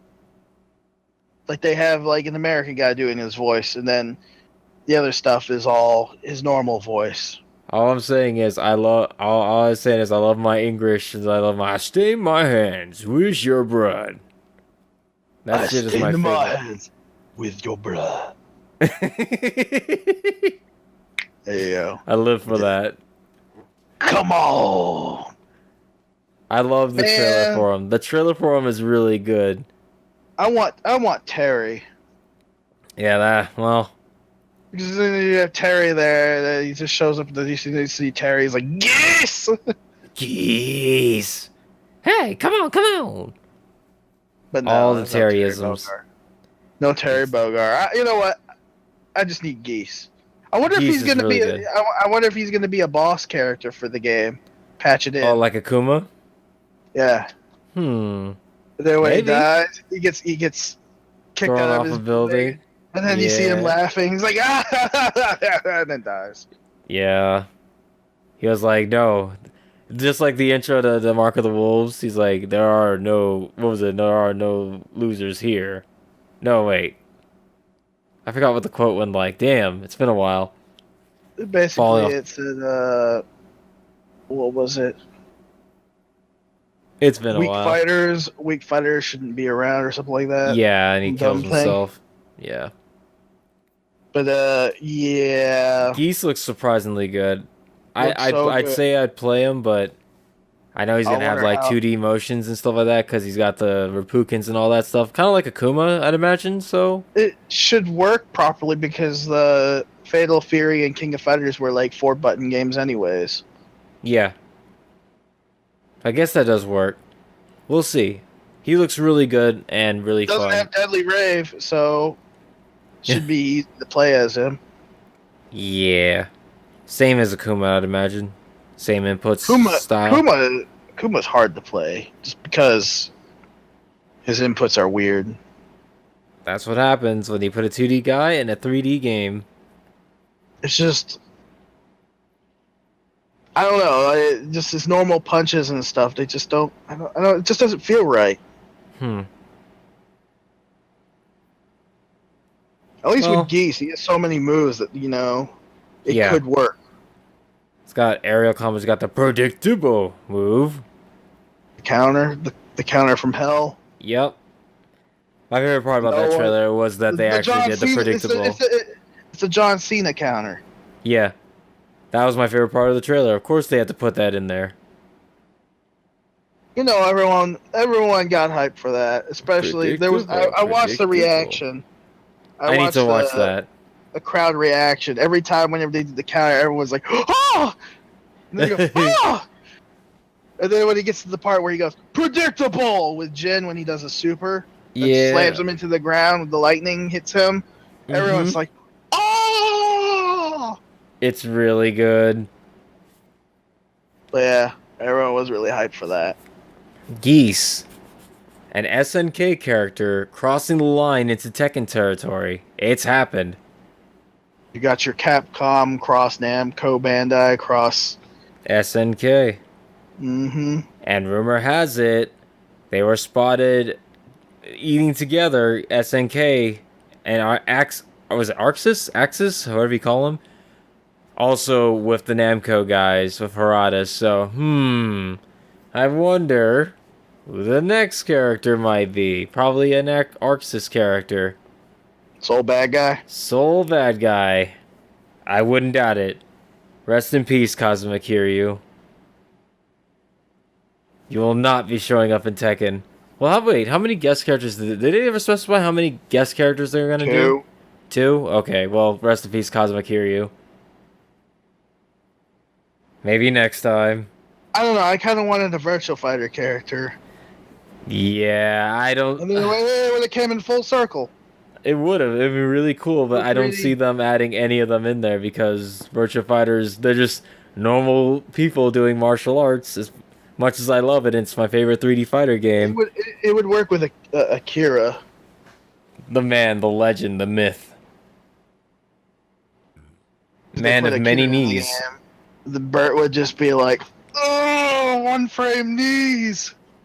He does love his one-frame knees. Damn fucking one-frame knees. As long as it's like in DOA where it just launches you in the air. You do multiple of them in a row. They just keeps going and going and going. I mean, that's how the electrics are. That's true. Tekken. If it hits, if you could do like another one, they just keep, they keep chaining. Coming. Yeah. Yeah. You can chain those together. That's if you can actually master synchronized timing the final stick input and the punch at the same time. Yep. Otherwise you get a different move completely. Yeah, you just get the Wind God Fist, not the electric Wind God Fist.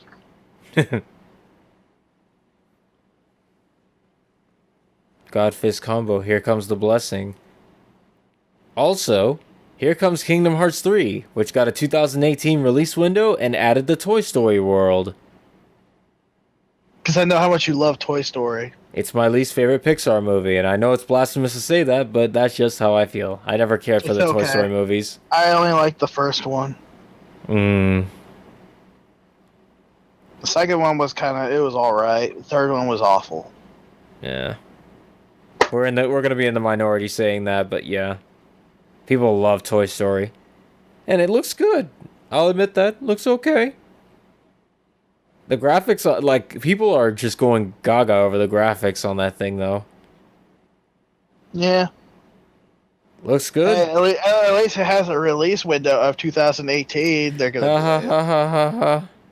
That won't last long. They've How delayed long? it so many times now. I'm just gonna keep saying they're gonna delay it. I was gonna say how long until it gets pushed back again? It's supposed How to many be more this Disney year. Worlds do we have left? A lot. Can we do another Aladdin where he finds his dad? Oh my God! What, the Aladdin and the King of Thieves or whatever? Yeah. Why not? Let's We already just do did all the straight to Star Disney Returns. DVD movies. Like or I guess at the time it would have been straight to VHS. Let's do Lion King 1.5. Lion King 2. How about Lion Guard? I've never seen that. It's like TV that's like the kid friendly. That's like the kid version of Lion King. Yeah. The TV show kid version. Yeah. It's Simba's son. Yeah, from the non-canon book, I think. That's now canon. Yeah. That's fine. Kind of makes it weird that like Lion King 2 happened and he was never referenced by name. Well, no, this is in the future. Well, Lion King 2 takes place in the future as well. When Kiara's all grown up and everything. And the brother's never there. Oh, yeah, you're right. So I don't know which one's canon. Well, then, he must have been super dead in the middle of it somewhere. Something really bad happened and they don't mention it in Lion King 2. Geese Howard came out of nowhere. Predictable. Deadly Rave! He's like, I stayed my hands, wish your breath.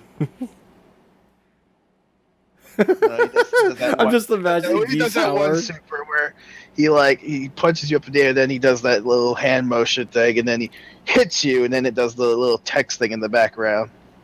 I'm just Then imagining. you're super dead. Then you're super dead after that. Like, beyond super dead.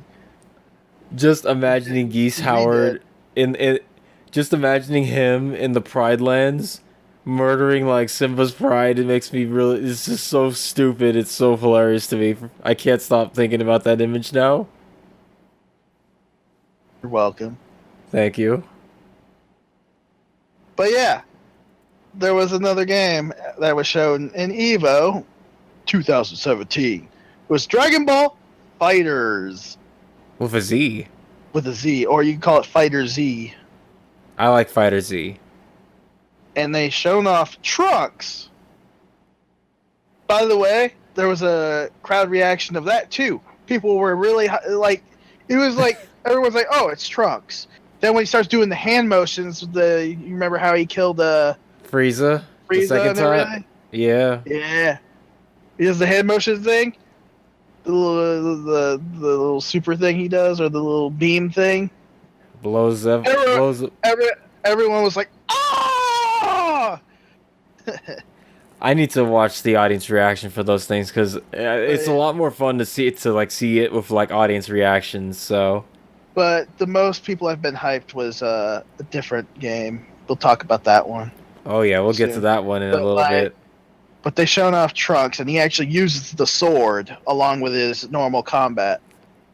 And not only does he use the sword in like normal combat and everything too, but the super he does, in which he cuts through you and like does that pose and like you explode, straight from the manga. Or wait, no, it was the movie. I think it was the movie. It was a little bit of both, but yeah. Like, and there's so much care put into this. And all the sword fighting thing that he does. Mm-hmm. It's a reference to Dragon Ball Super because he relies on his sword in that. Oh. If you made it that far in Dragon Ball Super. I haven't even actually watched a single episode. Everything I know about Super is from you. Yeah, since you actually watch it. He uses the sword. And oh, by the way, it's gotten interesting now with Dragon Ball Super. What happened? Got the Brawly chick, I believe Kale? Kale, I think. It was Kale and someone else. I can't remember the names. But they're fighting Goku, and apparently Super Saiyan Blue Goku cannot harm Super Saiyan Berserker. Interesting. That's basically the Brawly mode. They call it the call it tank Super Saiyan mode. Yeah. And Vegeta's all Tally Goku. That I think that might be the primal form of Super Saiyan. Be careful, Kakarot. Okay, that sounds interesting. Hopefully they'll put up a better fight than my wolves. Well, they're jobbers. Yeah. But they had really cool designs. They'll come back later when they wish them all back. With the Dragon Balls, death is never permanent. And they gotta use Besides it for Trunks. something. I was gonna say, besides Trunks, who else did they show? Scoots? They've also shown Krillin and Piccolo. Because of course. Because it just reminded me of how bad Krillin is. Oh, he's got He's the interesting first- shit. He was the first one to get eliminated in Dragon Ball Super's little tournament. Oh. And Even everyone's like, now he can't. All that even now he training, all can't that win training one? he went through. They had like a build up with his training, and then everyone's all like, all this training he did just to get kicked out of the ring. Krillin is the ultimate jobber, but hey, Yeah. he gets brownie points for actually trying. Unlike He actually looks Yamcha. cool in this game. He looks cool in this game, though. Oh yeah, he's got some cool ass shit. And the Destructo Disc is unblockable. As it should be. You can't block that. No one can. Why do you think that thing is the ultimate move?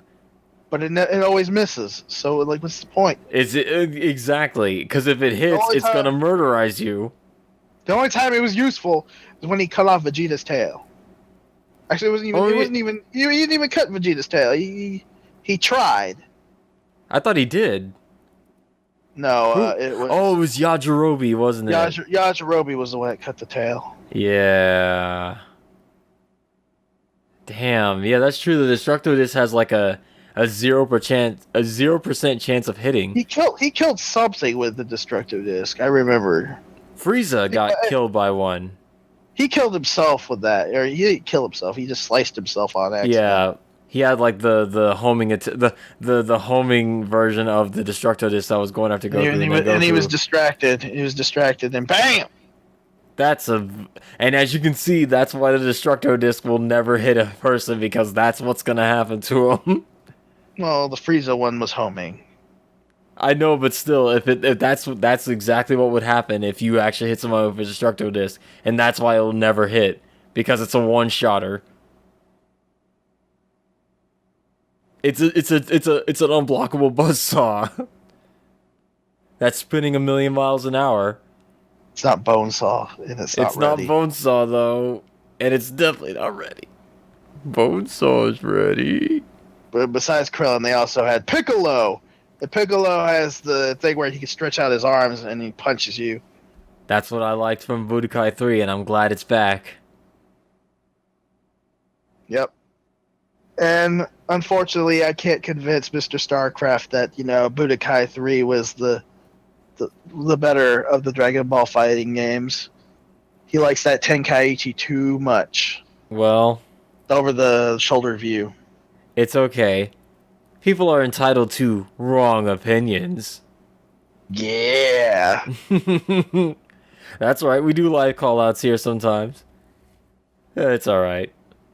I never was a fan of the Tenkaichi games. It was Budokai for me or nothing. Maybe we need to introduce Bonesaw to Mr. Starcraft. I don't think he's ready for Bonesaw. 3 minutes. 3 minutes for Bonesaw.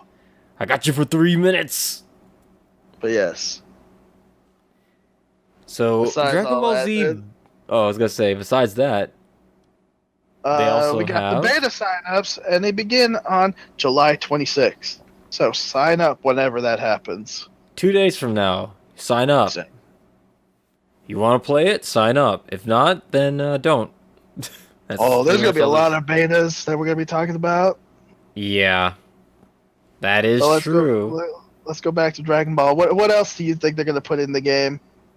Let's see. We already got Krillin and Piccolo, so that Those was are the two of obvious most ones we important called last time, yeah. So I'll say next is probably going to be...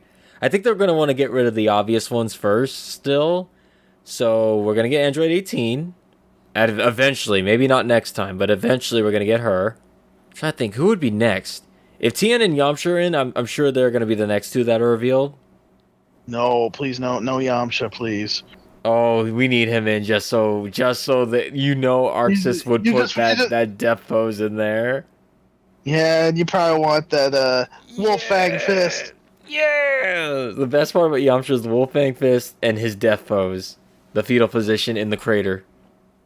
Funny, the infamous Cyberman one. They did a stupid baseball episode in the Super. Yeah, you told me about that. He gets the business. Well, he wins, but like he gets the business right, but he's in that stupid position, and Krillin and everyone are like, "Where, man, this is like deja vu. Where have we seen this? I feel like I've seen this before." I'm so glad, like, everybody's aware. Like, all the writers of Dragon Ball Z, I'm sure, are aware at this point that Yamcha's just the biggest joke. It's a shame, too, because in the original Dragon Ball, he was okay. I just remember the stupid manga that starred Yamcha, where a guy gets, like, reborn, and he's reborn as Yamcha. First thing he's like, "Oh, hell no!" That's the worst. I'm not going to get the business. I don't want to lose, I'm going to, like, reverse this process somehow. I'm going to train more. I'm going to become good. I'm not going to die. He does everything in his power to, like, reverse Yamcha's fate. Does it actually work? Yeah. Oh, wow. So basically what that tells us is that if Yamcha had actually tried and trained, he probably wouldn't have died like such an like a horrible person he is. I mean, he goes through hell to train. I mean, like, he trains his butt off. Like, he does the Goku training, and he's just like, I need to be good. Or else I will die. I've seen this guy's future. That's funny. You think he would use that knowledge to his advantage also to try to hook up with Bulma before Vegeta does. But then again, I guess if Vegeta never hooked up with Bulma, he wouldn't become a true good guy. Yeah. And number 1 father. Actually, no, wait, number 2 father. Piccolo is still number 1 father. Unfortunately. Even though it's not more like a foster father, but yeah. He's still a better dad than Goku was. And still is, actually. Piccolo's the best. It is. It's really sad. It's just like Goku's a horrible, horrible person. And a horrible father. But yeah. So, okay, that tournament of power, they think he's the evil one. I can see why. How many times has the world almost come to an end because he wants a good fight? Yeah. That's the whole like, ugh, Goku, you idiot! How could someone so strong be so dumb? And I guess that's the theme they're going for with Goku. It's funny because Vegeta will do everything in his power to like stop it. But unfortunately, he'll kill to stop everything. Unfortunately, he'll always be relegated to not Goku tier, second best. Or the guy that has the job before Goku shows up and saves the day.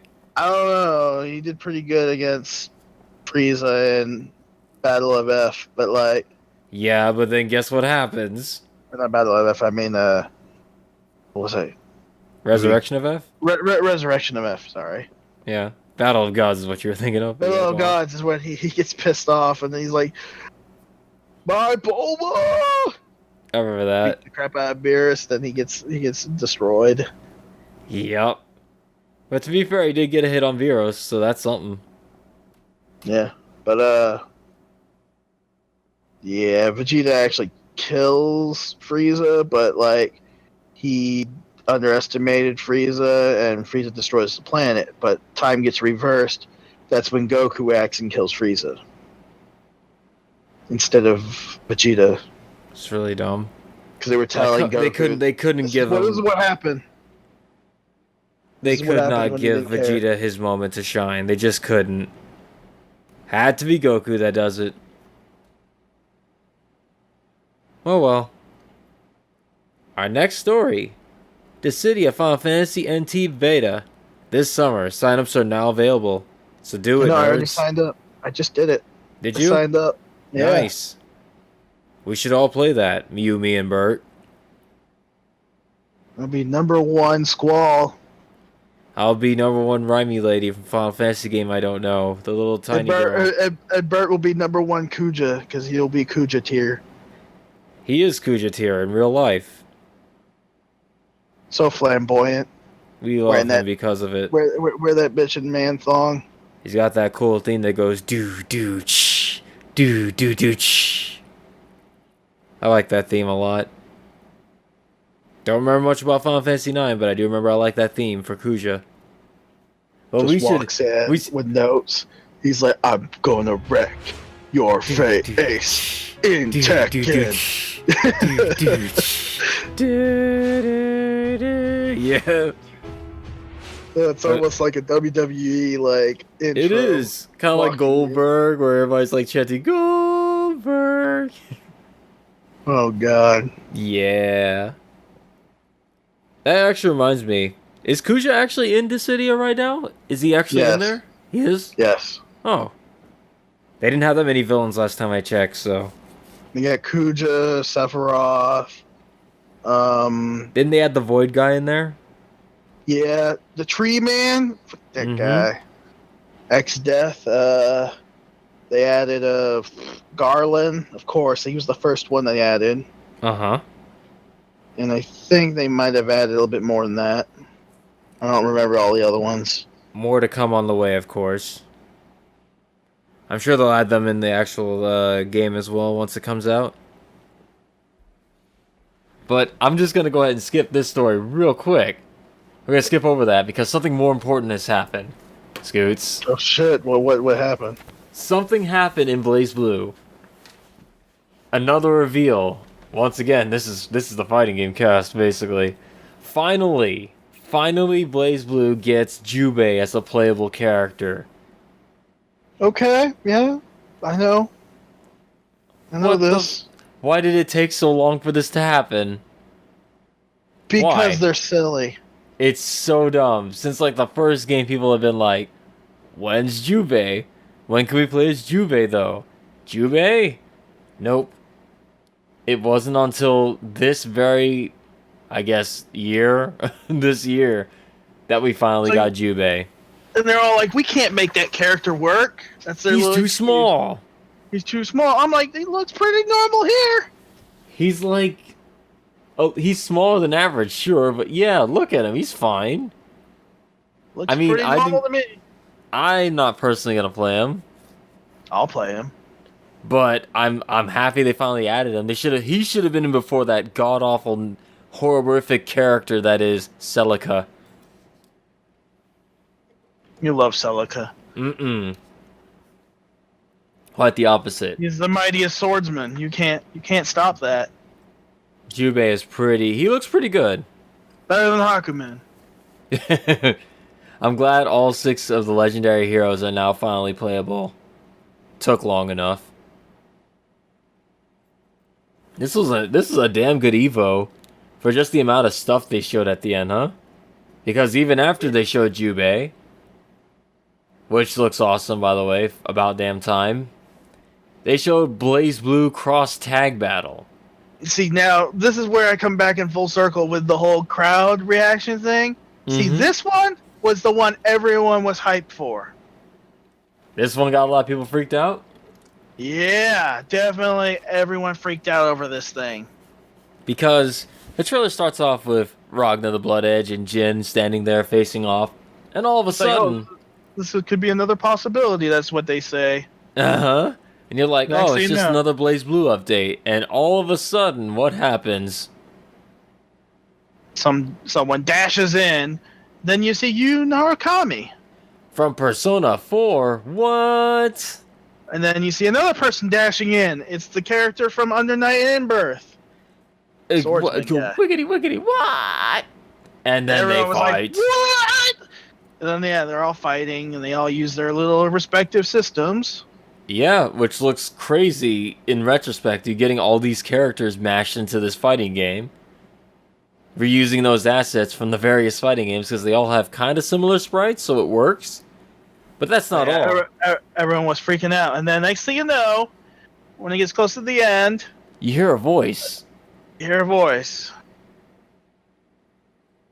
that tells you it's not yet over. And all of a sudden, here comes girl from, what's it called? Ruby? RWBY? Yeah, it's Ruby Rose. Yep, Ruby Rose. And she's in there as well. And then in the audience, you hear, "Oh my god!" All the animes are in there. Top 10 anime fights is this game. That's what this game is. Top 10 anime fights, the game. Would please Monty Olam because he loved BlazBlue, I believe. It was one of his favorite games. It's really good. Came in full circle. It did. It literally did. Everything, all the animes are here. Well, the anime fighters all done, of course in the Axis style. So there you go.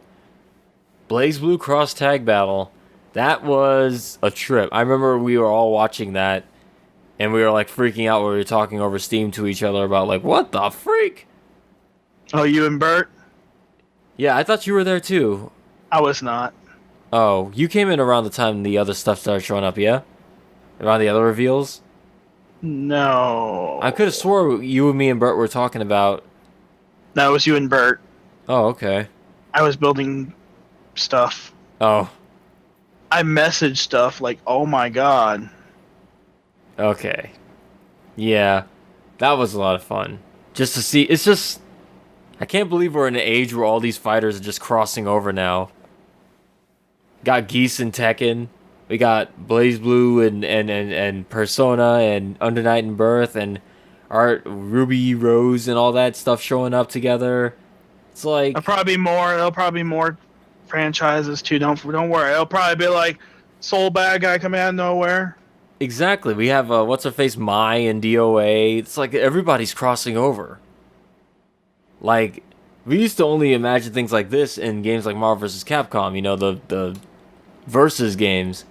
Granted, it's not a bunch of characters crossing over. It's just seeing guest characters like the mascot or the main villain of said game showing up in another fighting game is pretty incredible. Things you thought you'd never see. Geese and Tekken, come on. Akuma and Tekken, come on. Speaking of Geese, what do you think about his stage? Bert loves that stage. Oh, he's into that Japanese themed stuff like that. He loves it. He sees a stage with cherry blossoms. He's already sold. He loves cherry blossom stages. He used to pick that all the time in DOA. I told him he just needs to grow a cherry blossom tree in his backyard, and then every time he opens up his window, he needs to see it. If he did that, then he wouldn't trim the branches, and then whenever a storm hits, the branches of the cherry blossom will fall off and disconnect his power. And he'd be in the same situation he did now. Then he'll turn into me, and then hire people to destroy the trees. I never did tell you that. That also happened too. My backyard got raped. I mean, we hired some people to come in and rip out trees. Here's me on the deck, the lawn chair, just chilling, drinking my Dr. Pepper and eating my bag of chips, just like, oh yes, trees are getting destroyed. Scoots is a man who does not like nature. Trees, especially. Revenge. You poke me in the eye, you fucking die. That was Die, tree. That was an unintentional rhyme. That was almost scary. Well, we should move on to the next news, which is Marvel vs. Capcom Infinite. It's very merry. But yes, Marvel vs. Capcom Infinite. They revealed Jedah from Darkstalkers. He looks really good. The animation on him is really good in that game. It's very, very good. Except the fact that they got rid of the blood and replaced it with some purple crap. Oh, they can't show blood in a Marvel vs. Capcom game. I know. Yeah, I'm happy that he's in there. There should be more characters like this on the roster, but no, we've already talked about that. It's all copy and paste. It's all copy and paste at the moment. It sure is, except for 4 characters? Yeah. It's a pretty short list of characters to actually get hyped for. Oh, and the rest are locked behind DLC walls, so that's fun. The ones that we actually kind of want to play who are new. It's not necessarily locked. Yeah, it is. Oh, it's locked unless you got the money, honey. But it's not on the disc. Yeah. At least for now, it's not on the disc. I'm on the disc, pretty sure they're gonna Bert get- said they're it gonna was going to be on the disc. Well, if it is, they're stupid. Yep. It's Capcom being Capcom, just like Nintendo's gonna be Nintendo. Saying they'll be really stupid if they did that because they didn't learn from Street Fighter Cross Cross Tekken. Tekken, yeah. Ooh. That was a Ooh. bad one. That was a really bad one. If they weren't on the disc like that, to where people could just hack it and use them, Mm-hmm. you wouldn't have had this problem.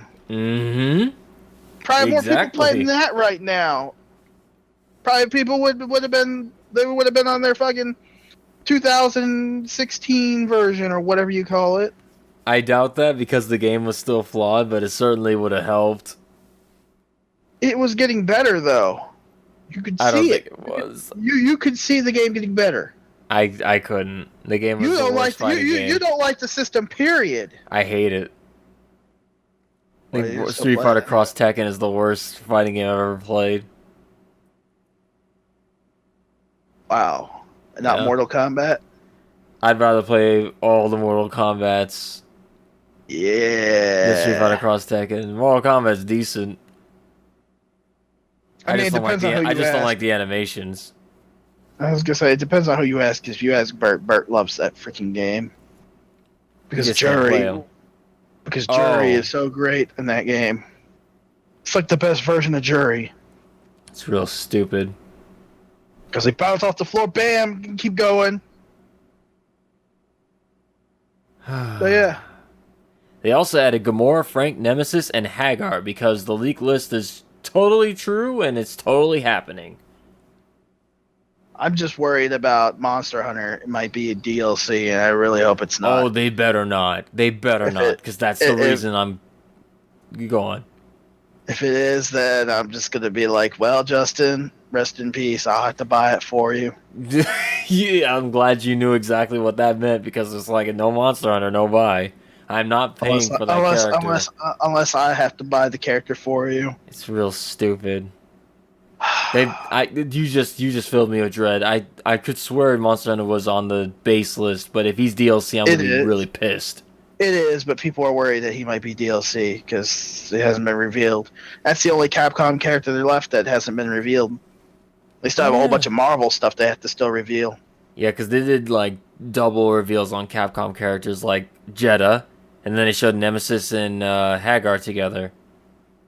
Instead of usually how they do like a Marvel Capcom character reveal, they'll show like one Marvel, one Capcom. They've been doing a lot of double Capcoms, so I'm thinking they're doing And they still haven't done the Jedah trailer. So he'll be the which next. is weird. So what they're going to do is they're going to have Jedah, and then they're going to introduce 3 Marvel characters. Yeah, probably to offset and to get back to. Equal. And then the final thing will probably be Monster Hunter and the other version of basically the big version character for Capcom, or not, I mean Marvel. Yeah. The fact that the game is right around the corner does not fill me with hope because, I mean, the game looks like it plays fine. It looks good. The gameplay is solid. It looks great. It's just the characters are all copy and paste. That's And people were like, there's nothing new there. That's literally new the moves only and stuff, complaints people have been saying besides the appearances of characters and the way they look, their models look. Everybody's saying the game looks fun. It looks fine. Oh, speaking of that, guess what Marvel vs. Capcom Infinite's going to get? It's going to get a day 1 patch. Guess what this day 1 patch will have? What's it gonna have? The fix to Chun-Li's face. I And like a few other character models. I heard Iron Man's face looks really horrific, but I haven't seen It it. does. Oh no, does it really? It looks weird. I It looks can't- really weird. How do they do this? Go to, I believe it's Maximilian, dude. Mm-hmm. No, it wasn't Max. Yeah, I think it. No, yeah, no, yes, no. No, it's the exhibition match Uh-huh. between Filipino champ and Combo Fiend. Is it in a win That's pose? It's the one where they introduced Jedah, but it's in a win Okay. pose. It's in the win pose where basically his mask comes open, and you see Uh-huh. his face. Oh, Then he's no. all flying away, saying mission complete. Does he at least look like Robert Downey Jr.? Kind of like that, as the beard and everything. Uh-huh. It just doesn't look right. Okay, good. Great. Oh, Capcom. I mean, the gameplay's fine, just your characters are disappointing and your models need work. But we're and in your an UI needs a age. touch of graphics. But we are in an age where if character models don't look right, we bitch. Hardcore bitch. Oh, yeah. I mean, look at Mass Effect. I was about to say Mass Effect Andromeda, yeah. That's a good example of that, where they That's bitch to a point example. where the game goes into like permanent a status mode? where a status to where they have to go through endless limbo of fixing stuff, and and it actually causes the downfall of the game. Yeah, that was rough, that game. Speaking of BioWare, they actually have a new person that leads BioWare now. Oh yeah? The old president or whatever, CEO, stepped down. Huh. I don't remember the names, but the new one, he just rejoined BioWare and became the new part of the original? leader. Yeah. Huh. Out with the old and in with the old? Out with the old and out with the new and in with the old, basically. Yeah, there you go, yeah. Basically, got rid of the new guy that did all the decisions. Now they got the old guy back. So it could mean good things for BioWare. It could be. We'll have to wait and see. But let me go back to Marvel. What do you think about Frank, Nemesis, and Hagar? Frank, I always kind of liked Frank's function, if you will. I liked his function. I like the tripod that he puts down and then it takes pictures. That's a cool idea. Yeah, because he had a problem with leveling up in 3. So I like that idea. Nemesis looks very generic and boring. He looks the same, copy and paste from 3. It's just nothing is new. He can get the stupid the super thing that where he turns into that giant monster. You can do that instantly now. Great. But that and don't forget about Hagar with his new move. Where he holds the giant barrel, it like protects him, or he can throw it at the person. Which is good because he needs a way to approach. Final fight, baby. I like it. I like what I'm seeing. But at the same time, these functions, I've seen these functions before. I want new functions. I mean, like you talk about Gamora and how she shoots all over the place, kind of like Deadpool. Oh yeah, she's a little bit like Deadpool with the way she uses her guns, and I guess some of the sword slashes. But she's different, in a way. She's a slightly different function than Deadpool. Yeah. I'm gonna use the word function a lot here because obviously I'm referencing the thing. You should use function for Street Fighter V because that's what people like with Abigail. They like his function. That's true. No one actually likes the character. They just like the function. Yeah.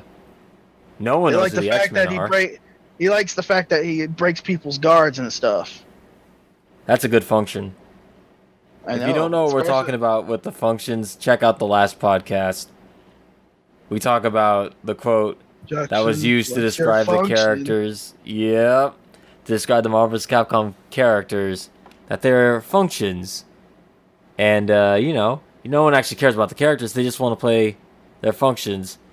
One of the worst poorly worded things, one of the most poorly worded PR things ever. And it's going to haunt them for a while now. Yep. So, that's that. But Gamora looks fine. Frank looks fine. Nemesis and Hagar. While I like Hagar, Nemesis, please go away. I like that character, even though you like him. It's the same friggin' thing, though. It's the same thing, He's ultra slow, and he just takes damage like crazy. I mean, granted, any returning character is gonna be the same exact thing, but like, Q. It's Q, man. He punches. Aw. I already know what my team is gonna be in this game. Spider-Man, Monster Hunter. Well, I got a large variety of characters because this game caters to me. It does. It's like, You hey, love Scott, all the functions. do you like all these characters? I'm like, yes. Well, good news. They're all in this game just for you. And guess what? We saved a lot of time and money by copy and pasting half of them. More than half of them, actually. Actually, you know what they actually introduced in the game too? What's They that? showed off a stage. It just made me like cringe a bit because what happens when AIM, run by MODOK, merges with Umbrella? Oh. Ha! I saw that one. AIM Bella. Mmm. That made me cringe so hard. I was like, oh. Oh, I can MODOK. see it, but I can see it, but I have to say the oh. You know, MODOK got replaced from playable to background character. Oh, he'll be playable someday. He'll be future DLC because that's what people want. Just like They want that Wesker, function. Just like Wesker in the Resident Evil pack, where I'll have Wesker, Jill, and then maybe Leon, which If you're everyone lucky. wants. Everyone wanted Leon. They could have replaced Leon. They could have literally... They talk about functions. They could have replaced Chris with Leon and it would have been fine. We talked about this on They the do the last same podcast. thing. Exactly. We talked about this on the last podcast. No, we already went into this. No need to go over it again. After seeing Resident Evil Vendetta, they do the same thing. The gun fu bull. Where they're Except like, for Chris. Except Chris Yeah. shoots in the 360 motion into the ground along with the bad guy. that's my favorite thing that you showed me from that movie, Resident Evil So Vendetta. dumb. So dumb. Where they're just shooting at each other and they can't hit each other at point blank range. So they start shooting in the ground in the 360 motion, wasting all the ammo. It's so dumb, but I love it. Next news story is Nintendo launches the Nintendo Online Switch app. And Which we it's talked about. It's bass ackwards, yeah. We already talked about it. It's kind of arbitrary is the word I'd use to describe it. It's got good ideas in there, but yeah, I'm not a fan of having to use it for voice chat, but that's that. Windjammers is going to hit the PS4 and Vita August 29th. Excuse me. Can't wait for that. Maybe I'll actually play it for once. Maybe I'll show you my kid vid. Maybe I'll show you my kid vid. Good show. I wonder if it's going to be the he's going to be British in that. You could switch. Oh, yeah, cool. Show up. I'm going to go with the one where he's Japanese, or was it Korean? I forget. He was Korean. I can't wait. Windjammers is so much fun. It's so much fun, that game. Instead, I'm going to be the German guy who goes, woo, Ooh. ooh. And then the what was it, the Italian guy who goes, gay button.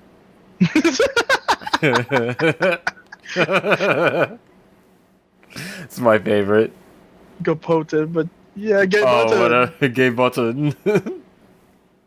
I was gonna put just play the clip next to it so we can hear and compare. Am I wrong?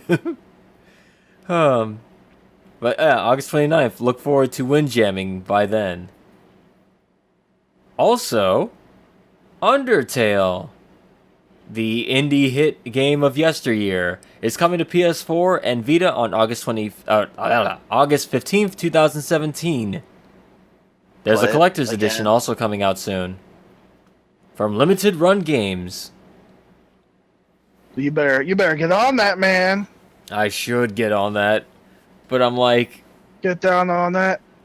Get down on that. Oh, I should. I'm gonna get down on that collector's edition. Whenever that gets, Then because you don't right ever now have to open it. exactly, because I've already played and beaten it on the PC. I have a playthrough on it on this channel. Shameless plug. So shameless. Very shameless. You know what else is shameless, Scoots? Whatever. No, this is awesome. I like that theme. The Edge. The Edge in Sonic Forces. That theme is so good. It's dude, that theme for Infinite, who is the who I'm going to assume is the main antagonist of Sonic Forces, is so good. So good. I like it. It's Faster than Sonic. What? Oh my god. Well, I don't even know your name or who you are. Oh, you may call me Infinite for the brief moments you have left. Mitch. Infinite trailer dropped, and then they dropped the theme afterwards. The theme is really good. It's really good. I heard it whenever pretty much the Sonic YouTube channel. Yeah, they posted it up. They uploaded it, and then they posted it on Twitter. Oh, yeah? I was listening to it. I was like, oh. Like, why is this theme so good? This is a new change of Sonic themes. I like it. To be fair, every Sonic theme is like a guilty pleasure. City Escape. I'm like, first Abigail Metal theme, and then Metro City the Bay, and now this? And now the Infinite theme? Holy crap. So good. It sounds to me, Scoots, like the Japanese developers are once again stepping up their A game for music. God, that character Zavik is in the game. He sure is. Not the crazy one, but the generic I want to be Bowser guy. Yeah, that's what I'm gonna call him. I'm gonna call him Bowser because he's pretty much that. But with less character somehow. Yeah. Which is weird. I just remember his stage was that zone was so bad. It was so bad. You hated that. I watched you play that in Lost World on his last level. You hated it. I was gonna gift you that game, and then you were gonna play it. I sure wasn't. No, you're gonna play it. No, I don't like it. I want you to go through that. Then we talk about that. Because no, that was pretty bad. I didn't like the controls or the level design of Lost World. It's fine on the PC version. There's no gyroscope crap, so it's already better. No, I'm just talking about the way Sonic controls in that. I don't like it. I like the idea of the speed button and also the spin dash to go fast and holding it to go fast. I just don't like the parkour system that much. You like Sonic CD though, where you get to go slow and platform. Yeah, but the level design in this is garbage, so the platforming is not even fun. Okay, I'll give you that. Thank you. Damn circular tube designs or whatever. Getting people sick, mostly Bert. The only level I can actually say I liked in that game, from what I saw, was the snow level, the one where you're a snowball and you're going through the stage, because it reminds me of Monkey Ball. People hate that stage, but I like the Monkey Ball one. It just reminds me of Monkey Ball. I'm like, this looks fun. Or we could say Billy Hatcher and the giant egg. No. Because you're pushing it in that game. You're not in the ball, you're pushing it. I hate it. Okay. I don't like Billy Hatcher. This is probably why you didn't like Sonic 06's silver stages. Yeah. Pushing balls and platformers is not very fun. Being the ball in a platformer like Monkey Ball is very fun. Okay. Well, yeah, the Infinite theme is good. We both like it. You should go take a listen if you haven't already. Good theme. It's really good. Now on to other news. Alright, so speaking of Sonic, the Archie Sonic.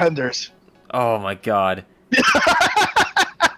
I was trying not to bring it up, but that... Yeah! Yeah. Okay. You saw the tweet I put out, yeah?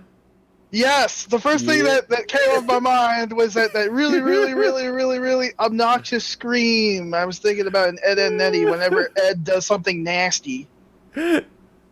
It is amazing. But, jeez. Yeah, Ken Penders, that guy's a piece of work, isn't he? Something. I just was not expecting that. I was just like, what is this? You consider yourself lucky I didn't link like the actual pages of that comic, because all of it is horrific and awful looking. I just was not expecting that. Yeah. If you're curious about listeners, if you are curious about Ken Penders, just look it up on YouTube or Google. There's a crap ton of things on him now. But yeah, he's a former writer / artist on the Archie comic, the Sonic Archie comics. Yeah. Who sued Archie and won the lawsuit, which allows him to take the majority of the Archie Sonic comic characters. They don't get the Sega ones, of course, because Sega actually owns those and they'd kill his ass in court. But he got to take all the echidnas that aren't Knuckles, and there's a lot of them. And he also got a couple of characters like the skunk Jeffrey McSomething, not Jeffrey McWild from Virtua Fighter, but Jeffrey. I know. Jeffrey the skunk dude with a stupid beret, and there's a couple other characters he got as well. And he's making a new comic book called the Lara Sue Chronicles, based off of one of his awful Knuckles recolors that he managed to get from the lawsuit. Just look up Lara Sue Chronicles Ken Penders and be amazed at the ugliness you'll see. Guy. That's all I gotta say. Yeah, that comic is gonna... Ooh. It's gonna bomb. At least I hope it does. I was not expecting that art style. I was like, whoa. He's stuck in that ugly Photoshop 3D render style of the early 90s. Didn't look that great then. It totally doesn't look good now. It's hideous. It's awful. I know what the thumbnail for this podcast might be. Oh, no. Please no. No, don't do it. Ooh. Don't do it. Don't do it. Don't do it. Don't do it, Tin Man. Please, no. It's coming. Well, let's just talk about Archie, Sonic comics. That's true. It officially ended. Yeah, it ended. I know, you made a video about it. I sure did. Shameless plug somewhere. Thank you. Shameless plug on Where Reactions. I did a video on it. Talked about... It was a little bit of a retrospect and also a prediction of what was going to happen, and I totally called it. Even though the video was late, but that thing was recorded like 2 days ago. But whatever. So, did they ever find a new replacement? IDW, baby. Nice. So, the people who made behind the Transformers, Ninja Turtles, My Little Pony, G.I. Joe, Godzilla... Oh, God. Ghostbusters... Are we gonna have a crossover between Sonic and My Little Pony? All those? Might as well. IDW has the licensing rights to all those, so they're currently doing the comics for all those things I just mentioned, and now they got Sonic.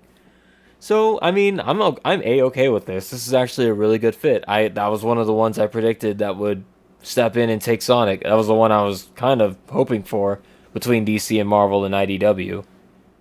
Marvel isn't going to do it. DC wasn't going to do it too. Those guys don't really do licensing stuff. Yeah. The only thing DC does with licensing is because Warner Brothers owns them, and thus they have all the Warner Brothers properties with them. So they're technically under the DC comic label, and they could be a part of DC-verse if they really wanted to.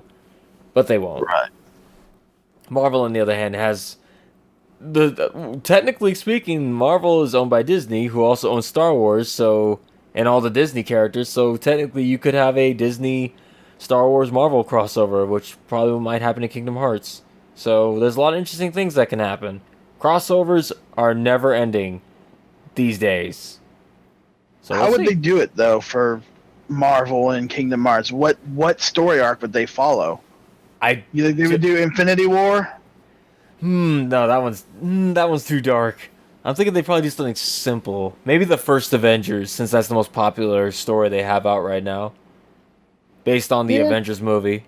Aliens invading New York, and I just like how they go back to it and with every movie. I just noticed that. It's the catalyst of all the MCU, if you think about it. Besides, yeah. That's the first big event, so, that's what they're always going to reference. So they could do Ultron, I mean. They could, but, yeah, that would actually fit, too. I could see that. But then again, what would be the point of Tron World then? Because that was the same thing. If Tron World's even in this, it's even in 3. I think it is. Oh, well, in that case, yeah, I'd say probably just the event of Avengers, the aliens invading New York, Loki, helming it. I think it is. I'm not. Don't quote him on it. Don't quote me on it. He thinks. He didn't say it is. He said he thinks. I remember watching something that was related to Tron World. It's not the original Tron. It'd be the new one. It's the new one, yeah, like the one, like 2. Was 2 based on the new one or the old one? I forget. Old one. Oh, I never saw the new Tron, so. No, wait, nope. I take that back. That was in Dream Drop Distance, Neutron. Oh. I thought it was in 2, but oh well. No, it was in 2. That's okay. old Tron. Oh, okay. Old school Tron. Gotcha. But you've never seen Tron, have you? I saw bits and pieces of the old one, but I've never seen the new one. Should watch it. It's not bad. No, it's new one was all right. It wasn't the greatest, but like it was all right. Was it a reboot or? No, it was a sequel. Okay. It's his son. Oh. I see. Okay. But yeah, Archie Sonic comics have ended, and IDW has picked them up. So good on you, Sonic. You dropped for a bit. Now you're coming back. Sadly, you are no longer. Well, you're still the record holder for the longest running video game comic since '94. Or was it '92? '92 or '94? One of those years. You still have that record, but you're gonna have to start from scratch probably, unless IDW picks you up and starts you from issue number 280 something. I think they're on the 285 around that mark is when Archie stopped. So I don't know how they're gonna do it. They're probably gonna start from 1. Yeah, they're probably gonna start from 1. That'd be your best get. Best bet. Best guess. What's wrong with me right now? Moving on. Now we are going to the San Diego Comic-Con stuff. Finally. Our first one is Justice League. They showed the trailer, which looked really good. It did. I actually watched it. Yeah, that was a really good trailer. As we were talking. Mm-hmm. Bad. However. What is your however? You still skeptical? It is a trailer, and DC is very good at making trailers. They made Suicide Squad look good, dude, with their trailer. And that movie was the hottest of garbage, so... It was meh. Oh, so if... I'm always going to be skeptic. Well, Wonder Woman was fine. But, like, they have one hit out of, like... 4 attempts, so I'm still skeptic, but I liked what I saw with the trailer. Suicide Squad was like meh, like I said. It wasn't bad and it wasn't good. It's a guilty pleasure of mine. I think it's the worst, but I think it's the worst in the best way. It's so bad it's good. Like you like Captain Boomerang just like I do, where he just all like he drinks his little alcohol, he runs off. Yep. Like, I think that movie does everything wrong. Editing, sound, storytelling, character arcs, everything is just... This is the example of how not to do a superhero movie. It is the worst of the worst. But it's so bad, it's entertaining. And that's what I like. It's gotta be stupid. However, that's not the worst DC movie. That's the other thing I can't mention. That, to me, is the absolute worst. But Wonder Woman was the redeeming thing, and that's the last DC thing I've seen. So I'm cautiously optimistic going into Justice League with this trailer. And the best thing is, you were all better not blow it. You were all like, I'm probably not going to watch Wonder Woman. Mm-hmm. I guess what you did, and you liked it. I did say that. Full circle. Ha! I have to laugh at you. Ha! I'm willing to give things a shot if they prove not to be shit. Especially after I got burned 2 times. Hey, let's talk about that next movie that's coming out. Hey Arnold, the Jungle movie. Got a sneak peek at it. Yeah. I like this one. I like that it showcased like all the characters that Arnold has helped throughout the show that we watched when we were kids. You get to see what happened to them after the show ended. Stoop Kid got to move on to a bigger stoop. Pigeon Man got out. What else? There's a couple. The Dino guy, the singer. Yeah. Restarted his music career. It's a lot of cool things. I was like, oh wow. It's been so long since I watched Hey Arnold, but I recognize these characters and I remember these characters. It's really cool seeing them like, this is what happened after the show ended. I thought that was really nice. I don't know how this ties into how it's going to be called the Jungle Movie. I guess it's because they submitted that video that they showcase all the characters as an entry for him to get a trip to what I assume is the jungle. It sounds like the plot of that. I thought this was the movie they had where he met his parents or tried to find his parents. And maybe I'm wrong. Maybe that was a plot, like a script that was leaked or something. I don't know. I'm not 100% sure. Well, they said that he met his parents. They're humanitarians, and he was being like them. Yeah. How they help everyone. He's like the legit good guy of that show, helping everybody with their problems. Kind of like you, Scoots. I don't know what you're talking about. You're our friendly, nice guy, being so nice and helping everybody. I don't know what you're talking about. I mean, you got a black friend that supports you and is cool with you and everything. I don't have quite the afro he does, but I'm working on it. I'm talking about I'm evil. What are you talking about?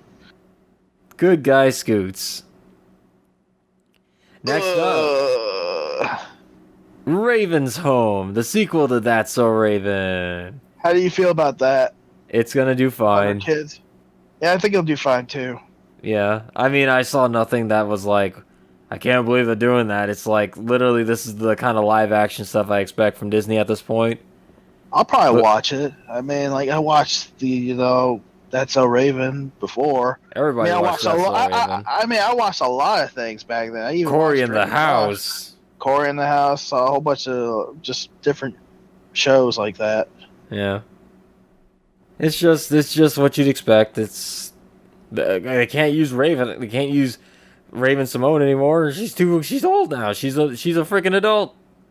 So they made her a mom. Yep. It's just weird to see that, like, just the teenager that you were watching on TV is now an adult. Just like you are now. Just like you and me. It's crazy. Yeah. That's that. Nickelodeon's bringing back a lot of things because just like Hey Arnold, they also bringing Rocko's Modern Life, and he's getting modernized. He's no longer in the 90s. I was so hyped for that. I was like, oh my god, Rocko's Modern Life. So I actually liked Rocko's Modern. That was your jam back in the day? Yeah. That was a good one. I also liked Rocko's Modern Life. I'm not sure how I'm going to feel about this new modern one. Where they're in the 2000s? Yeah. Because it's going to go into that kind of predictable route of it's these old characters in the new world. Look, it's the new iPhone or O-phone or whatever they called it. It's like you're going to make obvious jokes like that. I hope that was just for the I hope it was just for the preview. They're doing all the recent memes. I know, but the thing about meme culture and all that stuff is I hope they don't do a lot of meme stuff because memes come and go super fast. What's a meme this week will become like old news. Look at Teen Titans Go. That thing lives off of memes.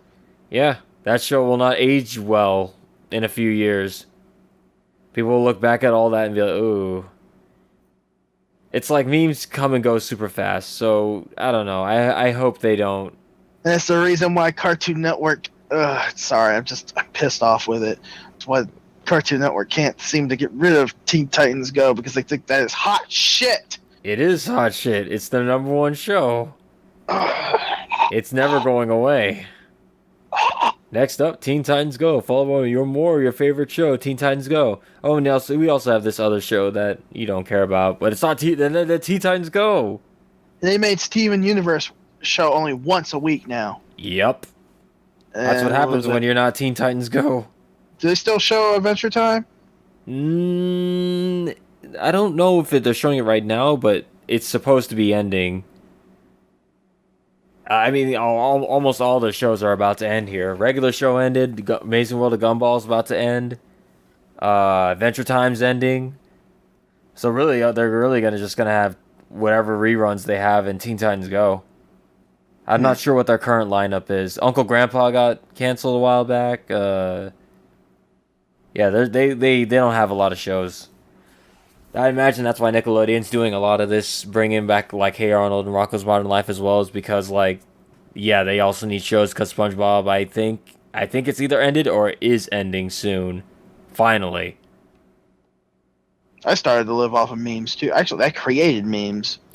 The old SpongeBobs, which were good, were meme creators. The new ones are awful.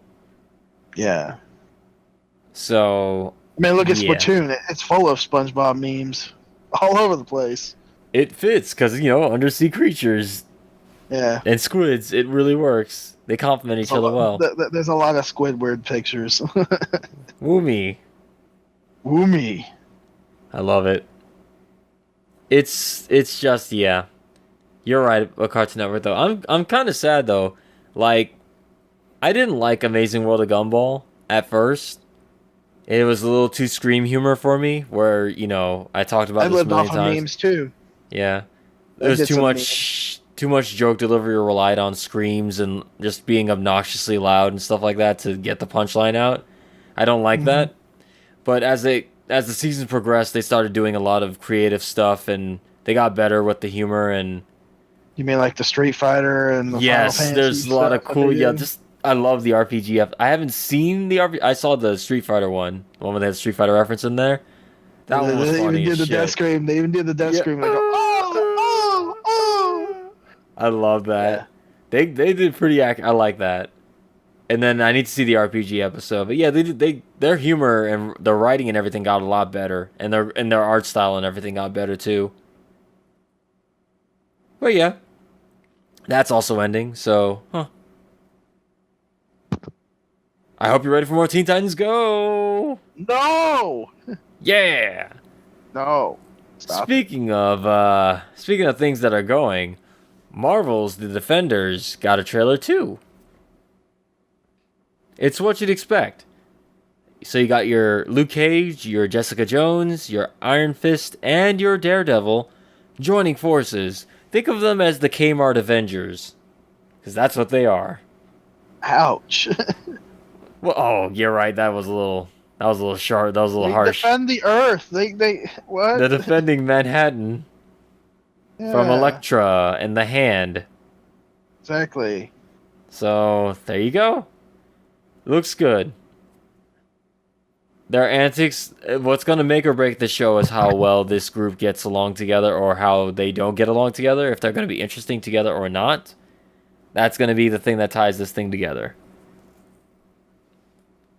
Yeah. I've seen all the Netflix Marvel shows, Daredevil, Jessica Jones, and Luke Cage. I have not seen Iron Fist, though, because I heard that was relatively weak. But that also got a Season 2 confirmation. The Defenders trailer looked good. I'm excited. Relatively speaking, can't wait to see it. Where the hell's this Punisher one?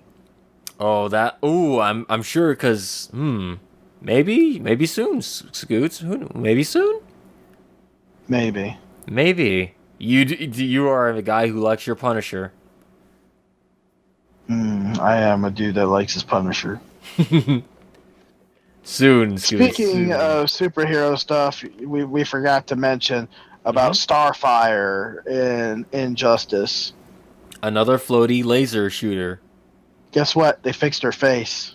Did they? That's all I wanted to say. Yeah, her face is normal. Oh. She actually has a face that, is an actual female face, not a really, really manly looking face. As long as the hair is poofy and red, I like. That's fine by me. That is. It's on fire. That's what I likes. She looks OP. Starfire lights my fire.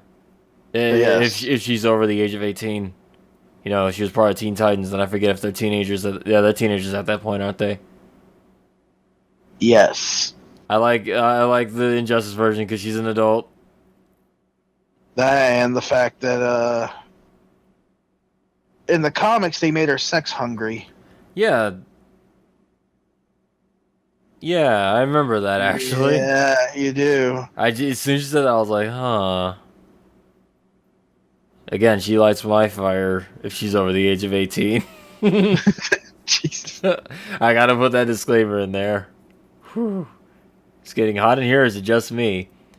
Close enough. Calm down. Close enough. Got a sneak peek. It's from the regular show creator. Did you see this yet, Scoots? No, I haven't. It's I was gonna say it's basically regular show without the regular show characters in it. It's the same art style and everything, and it's gonna be very adult. It's on TBS.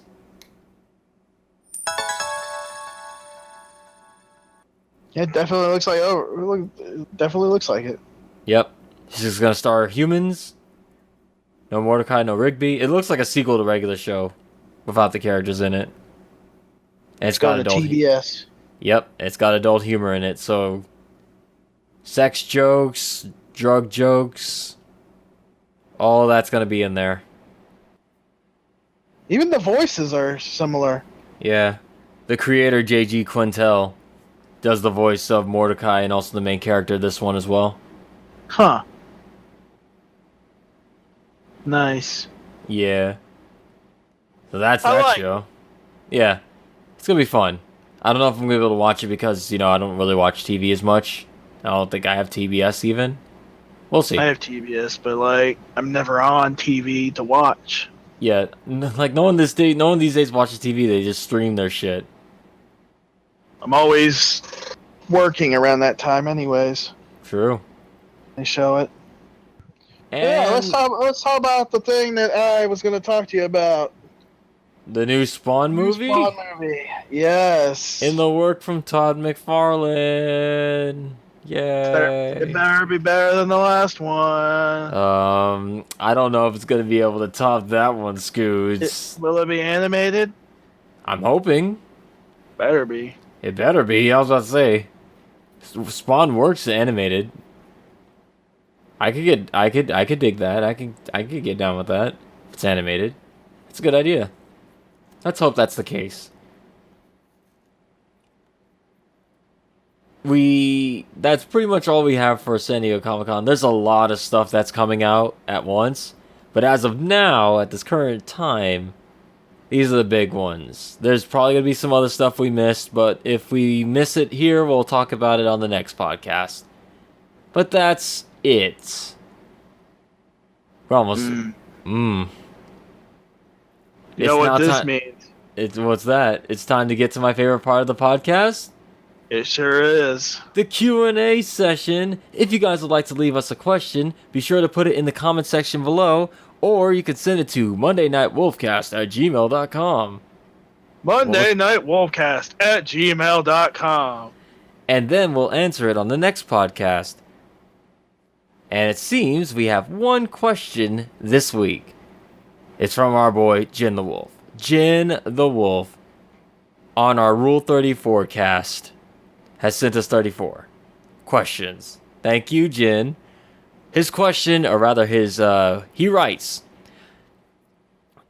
Wait a minute. Okay. I'm just making sure I read that right.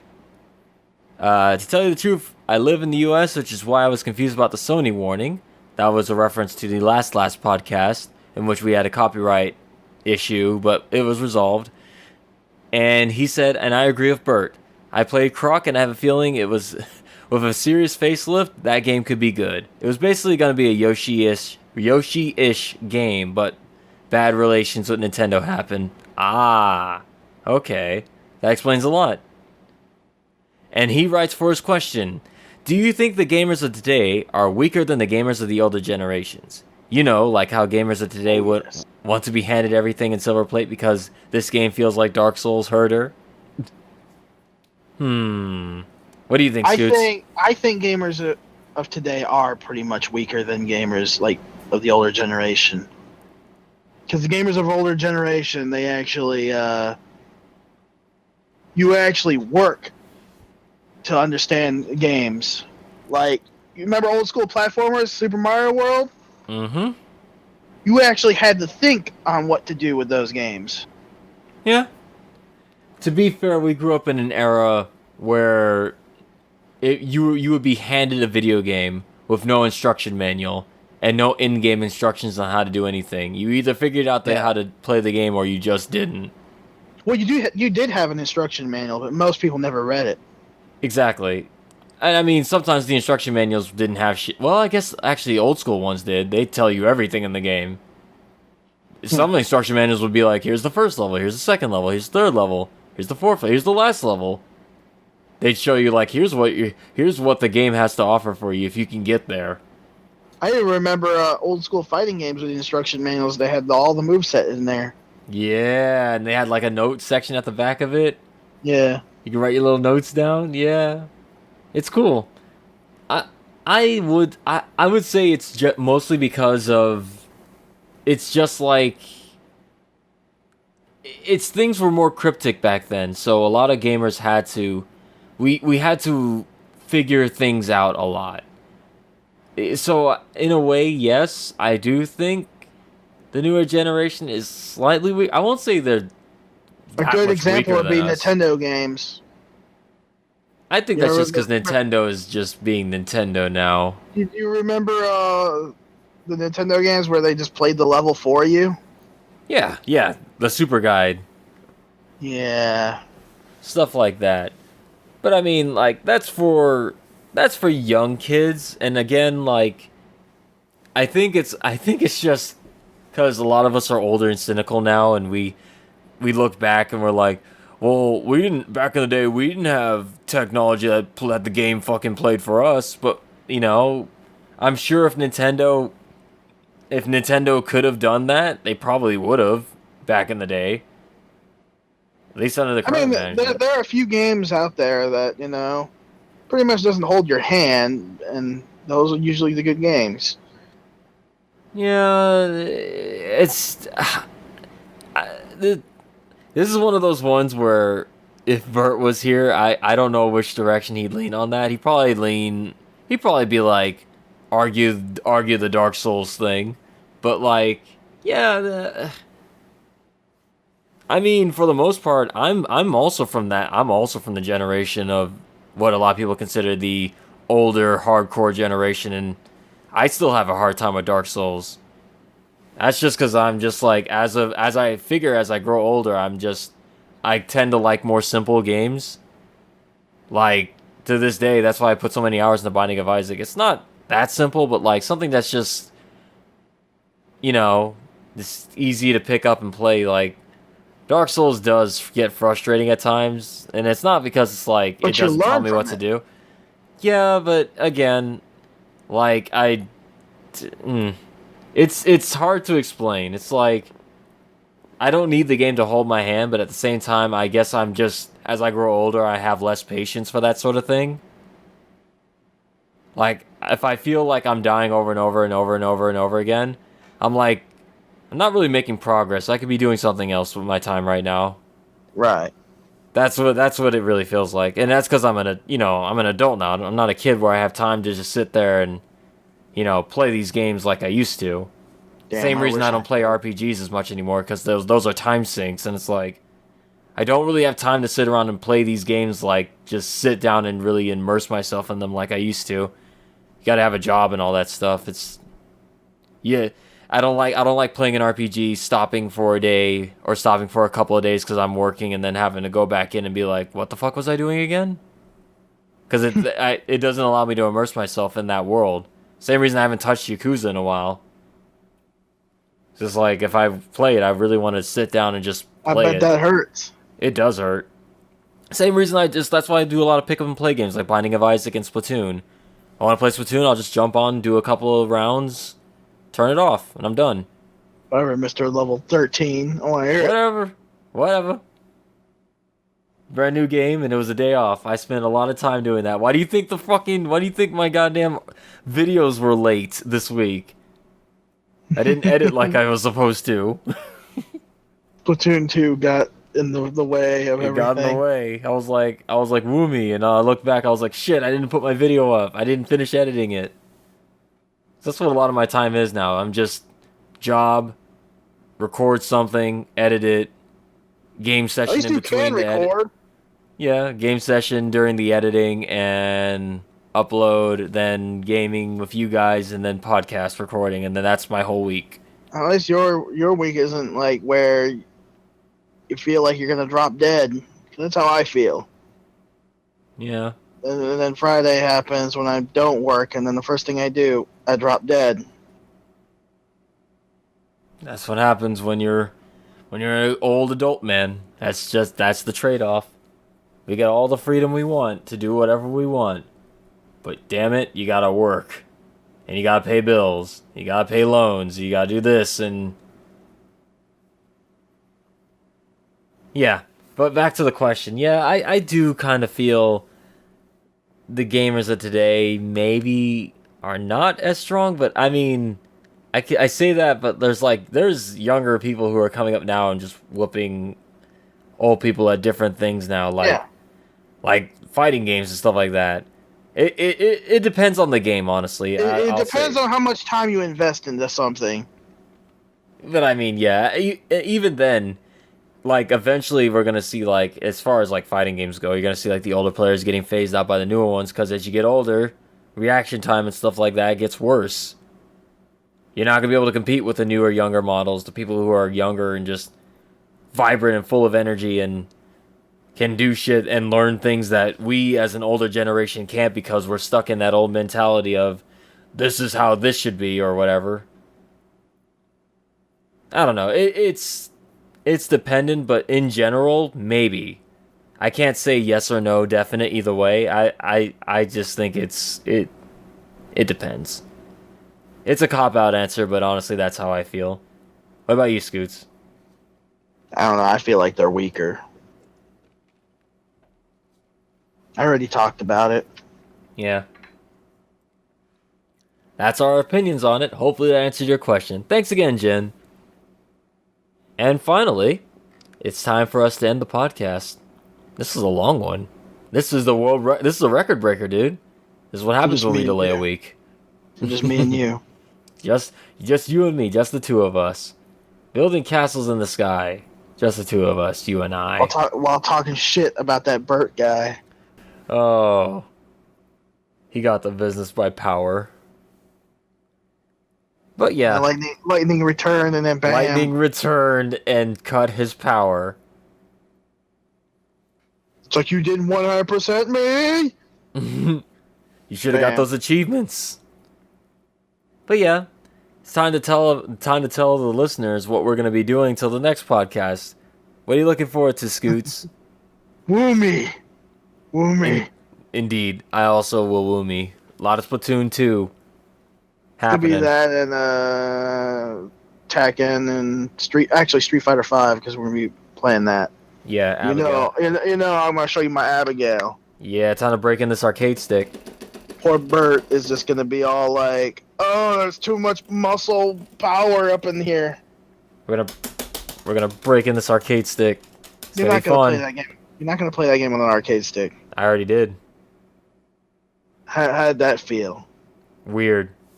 Yeah, it did. But I'll adjust. Wait until you get an Octagate. Oh yeah, I already ordered it. It's on the way. Now I just got to get some quiet buttons. No, but you want to hear the... I do. But I want to see if I can record. Oh yeah. I want to see if I can get like some custom buttons at least. I want it to look cool. We'll see more about that. It's not even that loud. Not really. That's all I fear. Yeah. Doing the mash. The monster mash. That reminds me, Evo, do you see when JDCR played? You could actually hear his buttons. No, I didn't. Yeah, when he was playing Tekken, you hear this. When he's playing, everyone's like, what the hell? That's some hardcore mashing. Like, who's making all that noise? I'm like, that mic is really good at picking stuff up. Whatever mic that is, I need it. With a pop filter. It's JDCR. He's very Rowdy. button. Yeah. Hey, but he made it to finals. Yeah, so he's doing something right. But yeah, other than Splatoon 2, I can't really think of anything. Wait. Let me check something. Because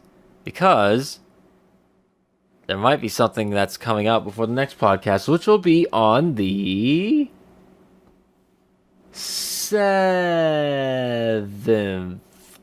of August. It's not Sonic Mania. Ah, I was checking so hard. You know I was. I know you were looking for that. I was looking. Okay. You'd look and see if I'm right. I'm gonna check real quick. I'm probably doing something for Sonic 15. Mania though. It's the 15th. Damn. So yeah, that'll be that'll be out after that podcast. But yeah, I got my limited edition. I cannot wait for Sonic Mania. I'm definitely gonna do something to hype myself up for Sonic Mania. Probably just gonna play all the classic Sonic games on the stream: Sonic 1, 2, 3, and Knuckles, and Sonic CD, of course. Then I'll stop there. Sonic 4 doesn't exist, so Sonic Mania will be the replacement. People will ask you about the 3D Sonic games. No, this is for Mania. You know how this is going to turn out. Nope. People will ask you that though. I know, but I'm gonna tell them it's for Mania. I know. They want 3D. It's gonna be Forces. That's all I'm gonna say. So we're gonna do that Sonic 06 race whenever that happens. Scoots, if you're volunteering, then I won't say no. Oh dear. Oh You yeah. actually will. You actually will. Yeah. We're only gonna do one character though. I don't think I can do all three again. This time we're gonna race with Silver. Why? That's the worst one. Get it out of the way. It's the worst one. And then the next time Can't we do race Shadow? with Shadow. And then the next time we can race with Shadow, because that's the best one. Shadow's the best of the three in this broken ass game, and that's not saying much because his ass is broken too. I was gonna say his levels are stable for the most part, but it still controls and plays like ass. We also gotta play PS3 version. Yeah. We hate ourselves. Well, good thing I don't have the PS3 version. Whatever. You know what? I'll buy it for you. No. Yeah. Oh, good luck getting that thing to me. I'll just send it back. Nope. You're gonna have it.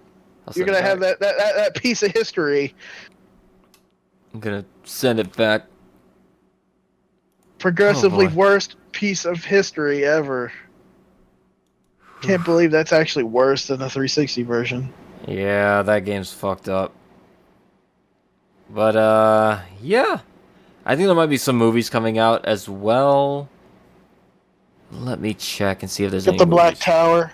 The Dark Tower. Is that even coming out around before the... I don't know. Maybe. Keep seeing ads on it. Yeah, usually when ads pop up, that usually means it should be... Let's see. Oh my god, the Emoji Movie. Nope, not watching that. I'm not watching it, but I'm watching it, if you get my drift. You tell me if it's awesome. I see the... Yeah, well... They're not getting money from it. Edit that out, too. So it's fine. No, Let's see how much I can buy this for. Oh, shit, I can buy this right now, just for you. It's time to end the podcast before he starts ordering shit for me. Alright, everyone, have a good one. Thanks for listening. $8. $8. Bye.